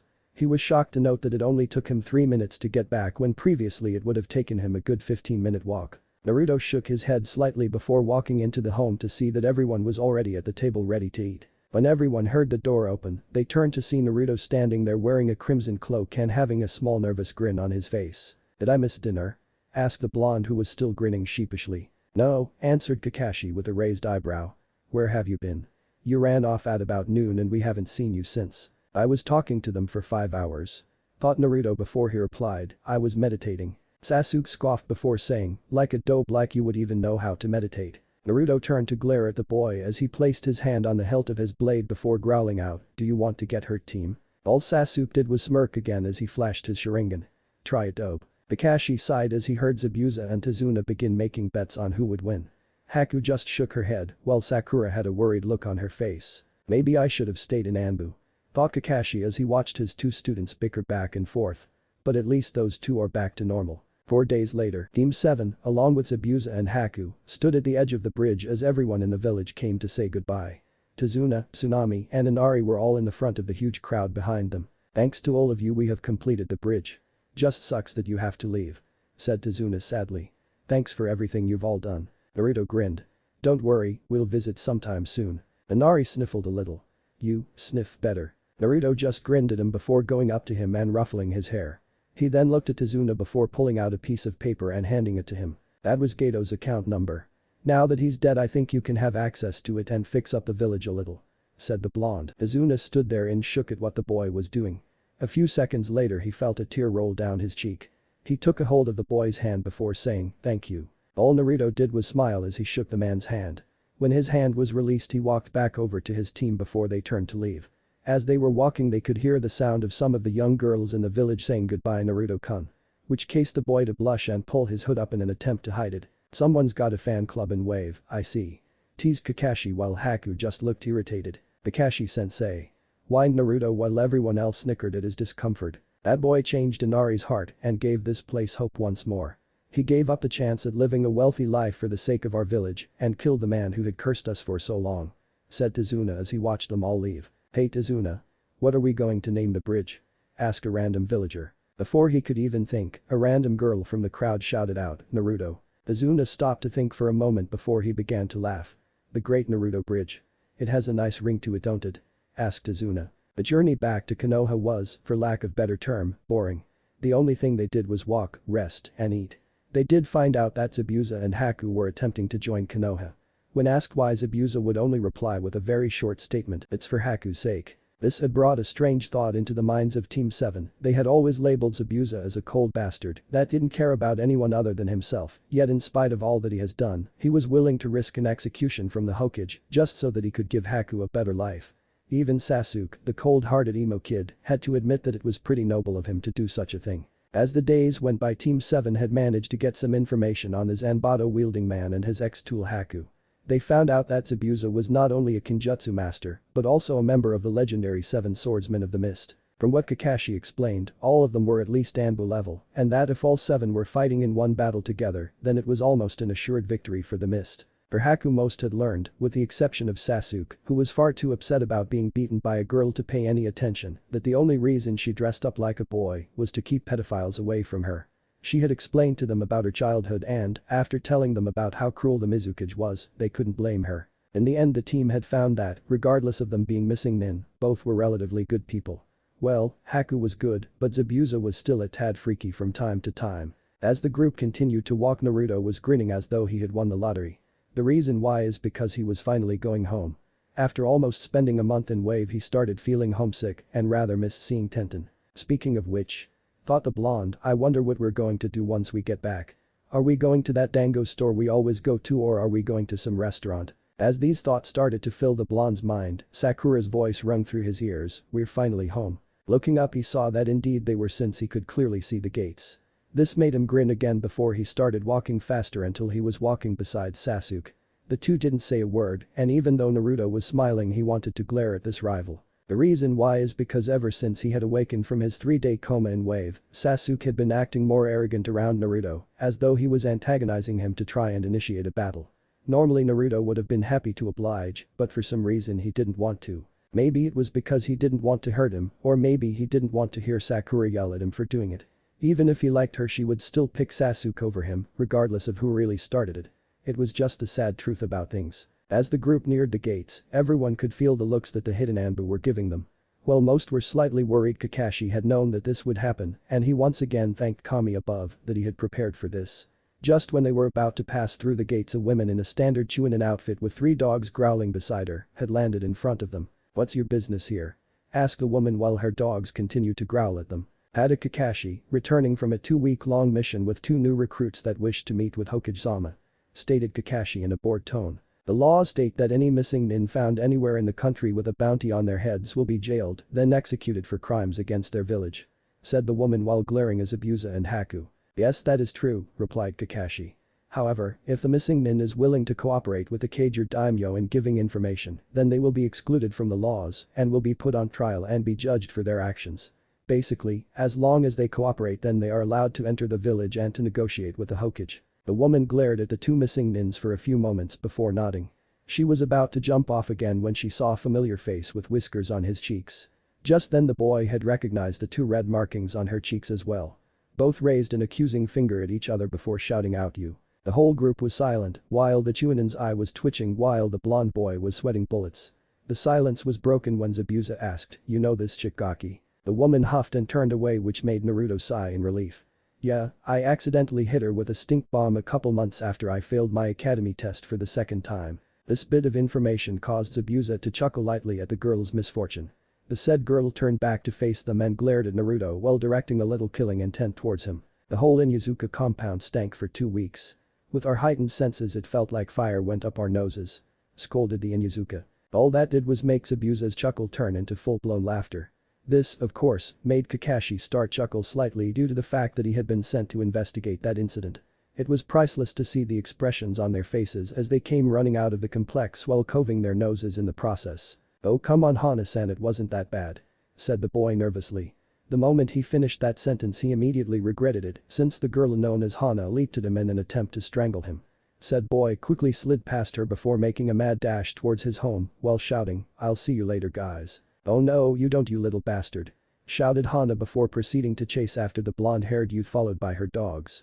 Everyone with the exception of Zabuza, who was still laughing his ass off, sweat dropped at the display before shaking their heads simultaneously. Yup, it was great to be back in Konoha. But Naruto panted as he stopped at his apartment door. After being chased for a good 45 minutes he finally managed to give Hana the slip. Sighing he reached into his pocket, pulled out his keys, and unlocked his door. He then walked inside, closed the door, and placed his supply scroll on the kitchen counter before heading towards his bedroom. "Damn, she's hard to get around," said the blonde aloud before he entered his bedroom. Now there were many things that had surprised the blonde in the past that made him almost immune to most strange things. However, the sight of 3 dogs sitting on his bed looking at him while wagging their tails was something that was very strange to walk in on. "What the hell?" questioned the boy. Just then his face turned from confused to horrified before asking aloud, "Is Hana here?" To his disbelief the dogs shook their heads in response to his question. This made Naruto raise his brow until he sighed. "Alright one of you bark if you can understand me." "Bark. Good enough," said the blonde before walking over and petting them. "Now I got things to do so I'm going to need you to leave." In response to this, all 3 of the dogs whined loudly before walking over to his broken window and jumping out. Naruto's eye twitched as a thought entered his mind that Hana better fucking pay for that window her dogs broke. Soon after that Naruto heard someone knocking at his door and groaned. Walking over to his door he cracked it open slightly to see Iruka standing there. Sighing in relief he opened the door before grinning at the scared Chunin. "Yo Iruka-sensei," greeted the blonde boy. Iruka blinked a few times as he looked at his old student. He frowned slightly as he studied Naruto's new attire. "Where's Naruto?" Now it was Naruto's turn to blink at the statement. Just then it hit why Iruka was acting like this. He smacked his forehead and replied, "Sorry about the new look. I'll explain over some raiment since you owe me a bowl." "Since when do I owe you a?" Iruka stopped mid-sentence before looking at the now grinning Naruto. He smiled as he realized that this was no impostor and soon laughed before saying, "Yeah alright, but no more than 3 bowls. But that's not fair. Neither is leaving me to pay the bill all the time." At that Naruto grumbled while saying stuff about unfairness and deprivation of raiment as he called it. After a few minutes of small talk and a few laughs they finally arrived at the raiment stand. In the instant the owner, Tucci, saw Naruto and Iruka approaching, he started chuckling lightly and the profit that was about make. "Naruto-san, Iruka-san," greeted the man. "Yo Tucci-san. I'll have 3 mizo ramen please," stated the blonde before sitting down. Iruka sighed and said, "I'll take 1 pork ramen please." The said man just smiled and went into the back of the shop to prepare the ramen. As he cooked Naruto explained to Iruka about the mission to Wave, the fight with Haku, and his new appearance. By the time he finished the explanation their ramen had arrived and Naruto was scarfing it down like it was a cure to a deadly poison. "Do-san, I'm back," shouted a female voice. The voice in question was the owner's daughter, AM, who helped Tucci on the stand. "Ah, AM-chan, we have an old customer back," said Tucci. She looked at her father curiously and turned to look at the two customers sitting down. One was the familiar scared face of Iruka, while the other was a boy with long blonde hair wearing a dark red cloak. She tried to see his face only to have her vision obscured by the blonde's long bangs blocking his face. Just as she was about to move in for a closer look, the blonde turned his head to face her and she was shocked to see 3 unmistakable whisker marks on each cheek. "Hi, Am-chan," greeted Naruto as he waved to her. Am on the other hand was speechless for a moment. She couldn't believe that the boy she had known since he first came to the ramen stand had changed so much. Without knowing, she started blushing at the handsome face. Am was snapped out of her thoughts when she realized that everyone was staring at her. She laughed nervously before replying, "Hello Naruto." The boy stared at her for a moment with a raised his eyebrow before shrugging and going back to his ramen. Iruka and Tucci on the other hand had big grins on their faces. She quickly bowed her head slightly before walking into the back while doing her best to cover her face from their view. "Blackmail?" thought the two men with huge smiles on their faces. "Hey Iruka-sensei," started the blonde, gaining the scarred man's attention, "can I ask you something?" "Sure, what is it? Why doesn't the academy teach useful things like chakra control?" "What do you mean by that?" "We teach the leaf floating exercise in the academy." "Well, don't you think it would be better if you give them something more useful like tree walking or give them some exercise that will increase their chakra reserves?" This made Iruka stop and think for a moment. He never thought about that before. In truth, he thought that the basics were enough for any normal genin. But now that it was brought to light, it really would be a good idea. Though it would be difficult at first, the theory could in fact work. But that said, he turned to Naruto before ruffled his hair. "Good idea, Naruto. I'll have to talk about it with Hokage-sama, but I think you have a very useful tip on how to make some great young shinobi." Instead of getting annoyed by the man ruffling his hair, he grinned with pride for coming up with a useful idea. After eating a few more bowls, Naruto decided that he should save room for his date with Tenten. So he thanked Iruka before heading over to the training ground where Tenten's team trained. When he arrived, he almost wished he didn't come at all. There, not 3 feet away from him, was Guy and Lee hugging, while the creepy genjutsu of a sunset appeared behind them. Naruto suppressed a shudder before turning to see Tenten looking horrified and Neji looking as though he killed someone. Ignoring the hugging green men, he walked over to the group while shouting, "Hello Ten-chan." "Hello Neji." Both turned to see the blonde boy approaching. While Neji raised an eyebrow in confusion, Tenten waved back to him and replied, "Hi Naruto." The Hyuga, on the other hand, just have him a short nod before closing his eyes in an attempt to concentrate on something other than the 2 green-wearing men in front of him. The said 2 men stopped their hugging session and looked at Naruto in confusion. That was when they recognized him and rushed over to greet him. "Naruto-kun, it's wonderful to see you again, my hip rival. How was your C-rank mission that Tenten mentioned not long after you left?" Naruto chuckled nervously as he tried to avoid a challenge today. He knew that if he didn't say the right things, it would lead to Lee either challenging him or doing insane things to prove that he was better. No matter how flattered he was about being considered someone else's rival, he preferred not have Lee do something that would hurt him. "It was okay. We didn't encounter much, just a few bandits and such." "Well, don't be discouraged, my rival. I'm sure you will have a mission that will be great for your skills. Isn't that right, Guy-sensei?" The said man gave Naruto a smile which made the man's teeth sparkle in the sunlight before saying, "Yosh. Naruto-kun will soon be able to test his skills. In the meantime, why don't you train with my youthful student Lee Naruto?" "Sorry, I can't today," answered the blonde. "I promised Tenten that I would go with her to get some lunch when I returned. Besides, I think I hear someone saying they need help with something." "What?" "Lee, let's go help our fellow youth in the village. If we cannot help, then we will run 40 laps around Konoha. And if we can't do that, then we will do 300 push-ups." "Well, you better hurry. I think she is about to get hurt doing it by herself." "Then we're off."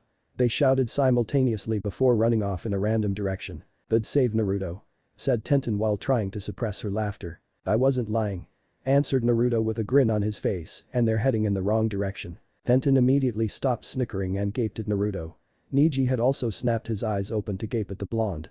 Quickly he activated his Byakugan and searched around the area to find that indeed there was an elderly lady who was trying to push a heavy-looking cart down the road. "It's true," confirmed Neji as he deactivated his bloodline and looked at the blonde.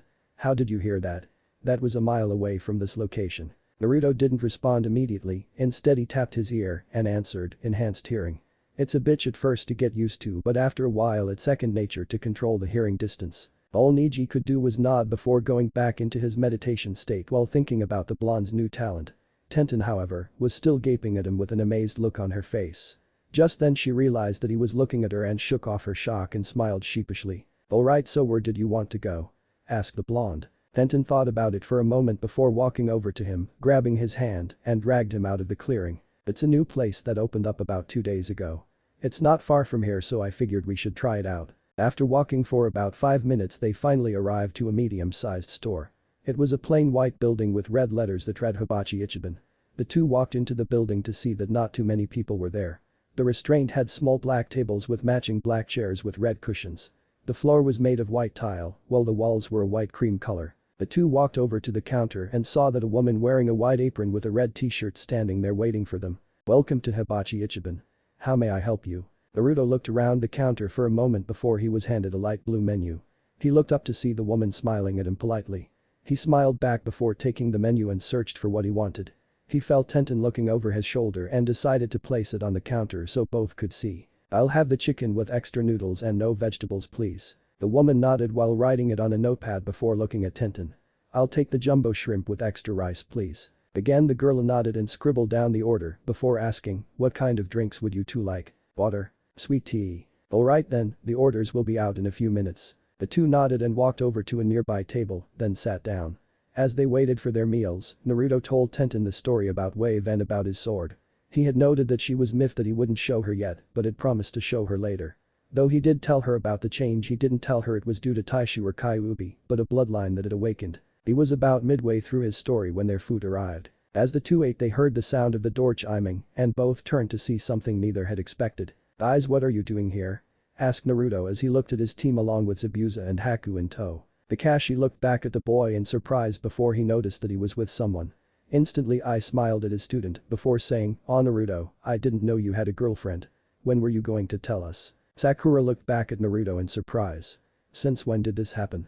thought Sakura as she stared at the now blushing girl sitting across a flushed Naruto. "As she's not my girlfriend, Kakashi-sensei." "What are you doing here anyway?" asked the still blushing blonde. Kakashi just shrugged before pulling out his orange book. "We came here to get something to eat." "Who are you anyway?" asked Sakura as she looked at Tenten. The said girl looked back at her with a raised eyebrow before answering, "Tenten. And you are?" "Haruno Sakura," answered the pink-haired girl as she gave her a fake smile inside, though inner Sakura was blowing a gasket. "That little hussy. How dare she take away my source of encouragement from me? I'll rip her pretty little face off for that. In any case Naruto, we will be meeting tomorrow at noon for our daily mission." He then turned to Zabuza and Haku, "As for you two, I would suggest you find a hotel to stay at until you can afford your own place." "Hang on a minute," pepped in Naruto as he looked over at the former missing nins. "My apartment complex has plenty of rooms in it. And since nobody else lives there you can move in without much hassle or pay for a little while." "You sure the landlord doesn't mind?" asked Zabuza with a raised eyebrow. "Of course not. After all you're looking at him," said Naruto with big grin. It was true, since the landlord hated him he deliberately gave Naruto poor living conditions and also made Naruto pay twice as much on bills along with other things than normal. After having his home ransacked for the 4th time in 1 week, Naruto finally had enough and told the Hokage about what was happening. To make a long story short, Naruto had gained the land after the Hokage had stripped it away from the previous owner and was now entitled to the whole building. Zabuza only nodded his head and muttered a small thanks in return for the offer. Haku on the other hand had ran up and hugged the blonde for what he was doing, which made 2 of the females in the group glare at her, while Naruto blushed. After getting everything sorted out, Naruto and Tenten finished their meal and Tenten had to leave.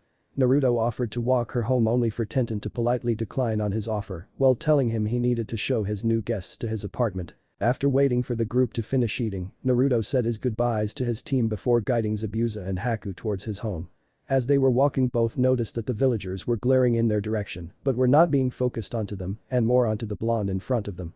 As they continued walking, Naruto turned through a dark alleyway. "This is a shortcut to the complex, just as a heads up," stated the blonde as he guided them through the alleyway. Just as they were about to exit it, an old man wearing a dirty white shirt with a pair of equally dirty black pants came out in front of them, blocking their path. "What are you doing here, you brat?" shouted the old man. "Just going home, you old prick." "Why you?" Just as Zabuza was about to intervene, the old man stopped yelling and cracked up laughing while Naruto followed suit. This action confused Zabuza and Haku as the two started patting each other as though they were old friends. "It's good to see you, Naruto.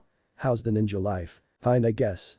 Though it's kinda boring at times, but you get used to it." "That's good, I guess. Word on the street says that you had a C-rank mission.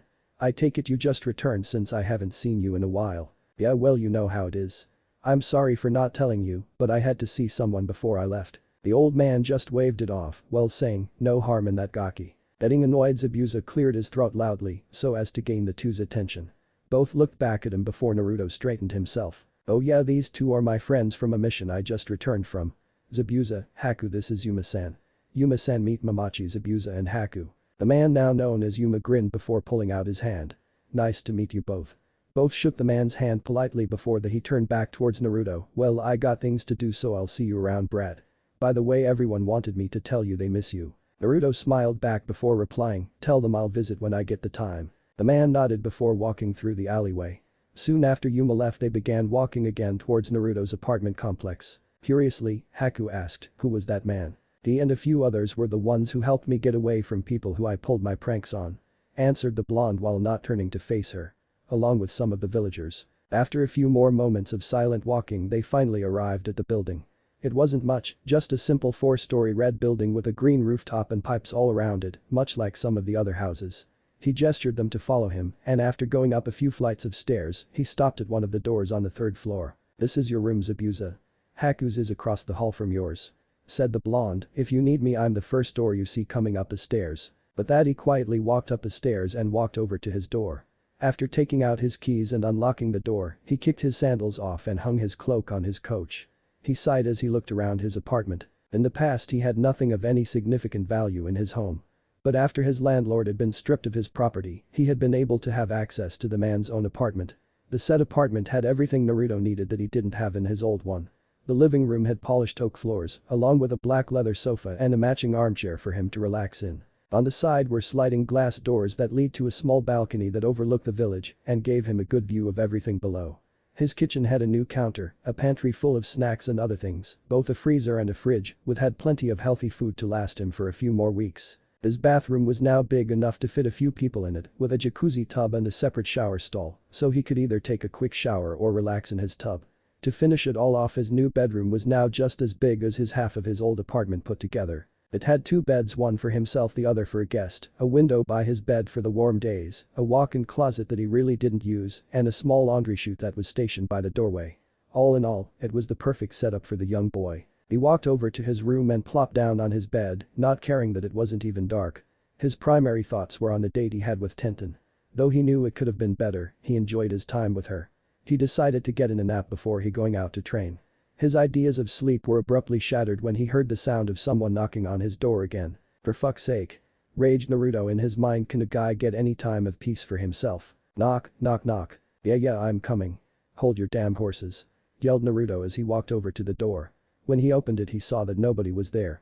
Stepping out, he looked around the corridor to see that nobody was there. Just when he was about to go back into his home, he noticed a small scroll on his doorstep. Carefully, he picked up the scroll before opening it to see that it was a letter from the Inuzuka head. "Dear Uzumaki Naruto, it has come to my attention that you have developed something that I find interesting. When you receive this, please come visit us at the Hokage Tower. All will be explained once you arrive. Sincerely, Inuzuka Tsume." After reading the text, he grunted before walking back into his home to grab his shoes and cloak. He then closed the door, locked it, and took off to the Hokage Tower. Looking up, he saw that it was already reaching sundown.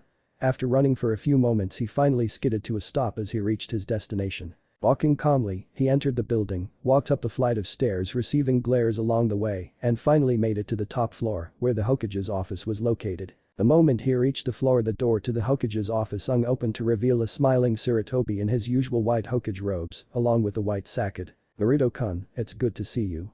Please, come in, we have much to discuss," said the elderly Hokage as he gestured the young man into the office. All Naruto did was grin before walking in. The moment he entered, he saw that a woman in a standard jounin outfit with untamed brown hair with red marks on her cheeks was looking at him in amusement. A moment later, the door to the office was closed and Sarutobi made his way to his desk while he pointed to an empty seat in front of the desk. Wordlessly, Naruto sat down and looked at the Hokage in confusion. Normally he would have just asked what this was about, but since he was already tired and he was trying not to act childish at the moment, he decided to remain quiet until after the man finished speaking to him. After a few moments of tense silence, Sarutobi finally spoke. "Naruto, I was informed of your actions during your previous mission to Wave." All this did was make Naruto's eyebrow rise slightly. "I was told by Kakashi that you had unlocked a hidden ability in that sword you carry. Also, he said that you had changed during your battle on the bridge with a young one named Haku. It was clarified by the said young lady that she was winning until you changed into some different form. All I want to ask is if I may see this form and for you to explain any changes that may have occurred to the seal on your abdomen." Naruto nodded as he listened to the old man. He didn't argue since it was bound to get out one way or another. He closed his eyes for a moment before relaxing his muscles. "Aishu-san, please release my power for a moment," thought Naruto as he awaited the demon's response. He didn't receive a response, instead he felt a trickle of yaki flow through his body. To him it felt like someone was pouring warm water down his body from the head down. As this was happening, Sarutobi and Tsume were slightly wide-eyed as they watched the blonde boy's appearance change. After a few seconds Naruto's eyes opened to reveal not sapphire blue spheres, but golden eyes with slitted pupils. Kuromaru, Tsume's canine companion, snapped up from his place in the corner of the room and looked straight at him. Immediately he ran over before making an attempt to bow to Naruto. "Inu no Taishu-sama, how may I be of service?" This did three things to Naruto. First was that it made him jump since the last time he checked, dogs couldn't talk. Second, it caused him to lose focus and made his appearance change back to his Hanyu form. Third was that it made him wonder why he was bowing and referring him to the demon in the seal. "Sorry, you must have the wrong leader or dog demon," said Naruto while still curious as to how the dog was talking. The said dog looked back up at him with its one good eye and replied, "Nonsense, every generation has been told of your existence and there is no possible way for you to have exactly the same scent and chakra as him. Okay, first of all, it's yaki not chakra. Second, how could you possibly know of his existence from this point in time?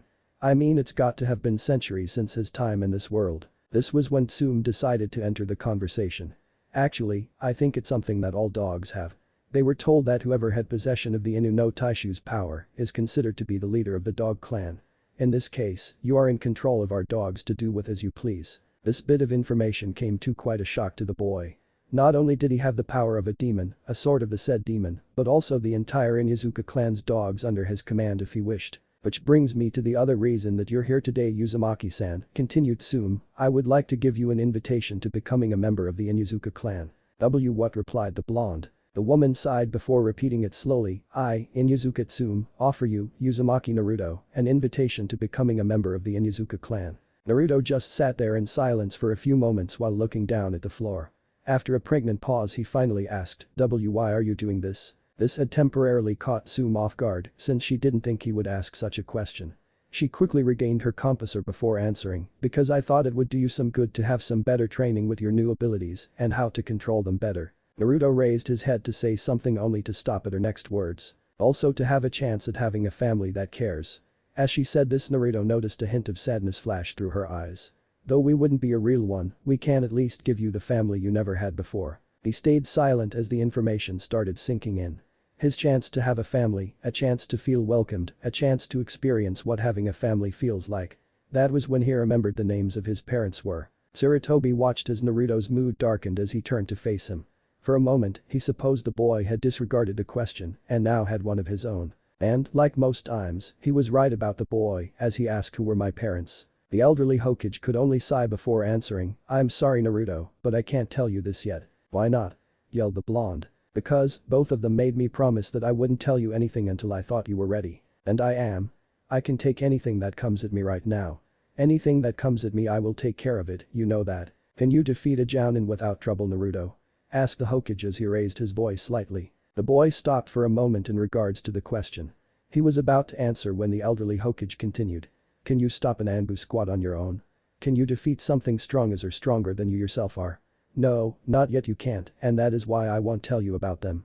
I know the Kakashi told you their names, but that is all I will allow to slip from him. Until I know you can handle the enemies that your parents left behind, then I will tell you who they are. That, on the name of the Hokage, I promise." Naruto clenched his fist as Sarutobi finished speaking. Though he did understand the importance of it, he didn't agree to how it had to be.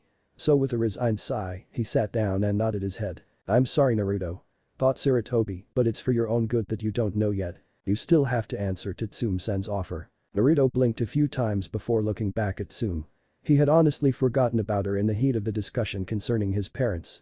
Thinking it over for a moment he absent-mindedly started scratching Kuromaru's ear, which made the dog wag its tail in enjoyment. After a few moments of silence, he sighed and answered, "I decline." This came to a shock to Tsume as she had thought he would accept. So, without thinking, she asked, "Why? Don't you want to be with us? We can help you with everything you need, even teach you our own family's style of fighting." "Sorry, but I can't just enter someone's home and expect to be considered family. Though I would like it, I can't after living alone for all my life. It would just be too big of a change for me." Besides, I have people who live in my complex now, so I have to make sure they have a place to stay without trouble." After he finished speaking, he got out of the chair and made his way to the door, while Tsume just looked down at the floor. However, just as Naruto left, he muttered, "Besides, you don't want a Hanyu living with you," before walking out and closing the doors behind him. She looked back at the now closed doors with a shocked look on her face. She looked back at the Hokage and asked, "What now?" The old man sighed before pulling his pipe up to his mouth and took a long drag from it. "Leave him be for now. I'm sure that once he calms down he might take up the offer. Though I didn't think you would go so far to help him." The woman smiled faintly at that. "Well, I don't like seeing someone like him go through life the way he does. It's not right to just watch him. I'll admit I didn't like him at first, but after seeing how he lived I saw my little Kiba in his place. I didn't like it, so ever since then I had been trying to think up ways to get him into the clan so I could help him more." Sarutobi stayed silent as he took another puff from his pipe. The life of a Jinchuriki is a hard one, and it seems that he just has one obstacle after another, doesn't he? "I think it's best to leave him alone for now. All these things happening him lately must be making him too stressed." Tsume nodded before getting up to leave. Just when she was about to leave, she stopped and turned to face her leader. "Can I send someone to meet with him and help him with his senses?" Sarutobi's face went into thought for a moment before smiling and nodding his head. Tsume smiled brightly at that and headed out of the office with one thought in mind. "I might not be there to help you, but the least I can do is help you as much as I can." With Naruto was now sitting on his bed in thought. He had been thinking about what the Hokage had told him and he was upset about it. He had lived through the bad times, pushed down his barriers, went past his limits, and it still wasn't enough to the old man. "Well, fine," yelled Naruto. "If Aji-san wants me to be ready, then I will be. I'll train until I can take down a Jounin, an Anbu squad, or anyone else who gets in my way. Just you watch." After he declared this, his stomach growled loudly, which made the blonde boy look sheepish. "Right after I get me something to eat." Naruto had woken up early the next day and after grabbing a bit to eat, headed towards the nearest training ground. When he arrived, however, he ran into a big problem. What the hell am I supposed to train in? Out of all his time since he had graduated the academy and meeting Tenten, he had only learned things that involved weapons and chakra control, simple trap making and basic sealing. Other than those, he didn't have much else to train in. He could do Taijutsu, but without a partner or any form of style, it was practically useless to him. Though he could ask for Guy and Lee's help, he really didn't want to unless he had to. Jinjutsu was out of the question. Even if his chakra control had improved, it still wasn't even close to the standards for even a basic Jinjutsu. Then there was the possibility with seals, but that alone was a field too complex for him to handle. Finally, ninjutsu wasn't an option either, since he didn't have much in his arsenal other than Kage Bunshin, Henge, and Kawarimi. Other than that, he didn't really have much else. "What can I train in?" thought the blonde as he sat down on the ground and thought. After thinking for a while, he finally came up with something. He grinned to himself before taking a meditative position on the ground and focused. Mindscape. When he opened his eyes, he found that he was in a strange new environment. To be specific, it was a clearing in a forest with tall trees towering above him. Looking around, he saw that there was a small path in between the giant trees and decided to take it. After walking for a few moments, he came upon two small wooden huts. Raising an eyebrow at this, Naruto headed to the one on his left. After walking over to the door, he slowly opened it to see a sight that amazed him. On the outside, it looked like a small wooden hut that was relatively old. On the inside, however, the small hut looked like the inside of a five-star hotel. The floors were polished oak with cream white walls. The furniture consisted of two fuzzy armchairs and a large fuzzy couch in between. In the middle of all these was a bear-skinned rug with a small coffee table on top and a fireplace nearby. As he was about to continue searching, he heard someone say, "You know, it's rude to walk into someone's home unannounced." Naruto's body stiffened before slowly turning to see something most men would kill to witness. There, standing in front of him, was the form of Kyuubi garbed in only a red towel which showed off almost every curve on her gorgeous body. Closing his eyes, he quickly turned away and tried his best not to have a nosebleed so as to not get pummeled by the said demon. All she did was raise an eyebrow at his actions before taking note of her state of dress. Sighing, she walked over to her room and got into a change of cloths. When she came back out, she was wearing a short-sleeved t-shirt with a pair of black sweatpants. She looked at him with a bored expression as he had yet to turn around. Sighing, she gripped his shoulder and turned him around to face her. Before she could say anything, he quickly said, "Sorry. I didn't know what was happening and I thought that this was Taishu's place or something." Kyuubi giggled slightly before placing a finger on his lips to silence him. "It's fine. I understand completely, so don't worry about it, okay?" Once she saw him nod, she decided to ask, "What brings you here, Naruto?" But that said, Naruto nervously grinned and said, "I need training. So I decided to ask and see if you two could teach me how to transform quicker without me having come here all the time." Kyuubi just thought about it for a moment before nodding. Sure, I'm sure Makiba-chan wouldn't mind if I help you out. I can also give you something that could be of use to you in your training. With that said, she quickly grabbed his hand and guided him towards the door. Let's hurry before someone finds you outside. Naruto could only nod as Kyuubi led him towards the other hut. As they approached, Naruto noticed that this hut didn't look that much different from the other. The only difference was that this hut didn't have a door but a curtain that blocked the doorway. Kyuubi either didn't care or did this often because she just walked through the curtain and yelled, "Makiba-chan. We have a guest." Naruto looked around and noticed that the difference between the two huts was very noticeable. Taishu's was set in an old feudal Japan type of fashion, more than normal times like Kyuubi's was. His floors consisted of tatami mats, while 3 separate pillows and trays were stationed in the middle. Not far away was a small kettle was positioned over a few bits of firewood. So far the place looked rather comfy and it had a lingering aura of calmness. Just as he was finished observing the portion of the home, Taishu came out from another curtain while looking mildly annoyed. "I told you to refrain from referring to me in that way." Kyuubi just grinned at him and said, "Since when did I listen to anybody? Anyway, Naruto here has something he wants to ask you." "Yup, do you think you can help me get your Yaki out quicker so that I don't have to focus so much to get it?" said Naruto while scratching the back of his head. Taishu only nodded before saying, "There's no harm in that, I suppose. It would be useful until you can perform it on your own without my assistance." "What do you mean?" "I am merely granting and guiding my Yaki to you. Once you grow accustomed to it, you will no longer have to rely on me to gain access to my power. So after I get used to it, I don't need to ask you for it, correct? Is it the same case with you, Kyuubi-chan?" The vixen blushed slightly before answering, "Unfortunately no. Unlike Makiba-chan's Yaki, my chakra is too chaotic for you to control on your own. His Yaki is more tamed than mine due to the sword you carry." She pointed it to Seiga. "That sword is meant to control the demonic energies that flow through you, and while it surpasses mine, it strengthens the Yaki flowing through you." "Why is that?"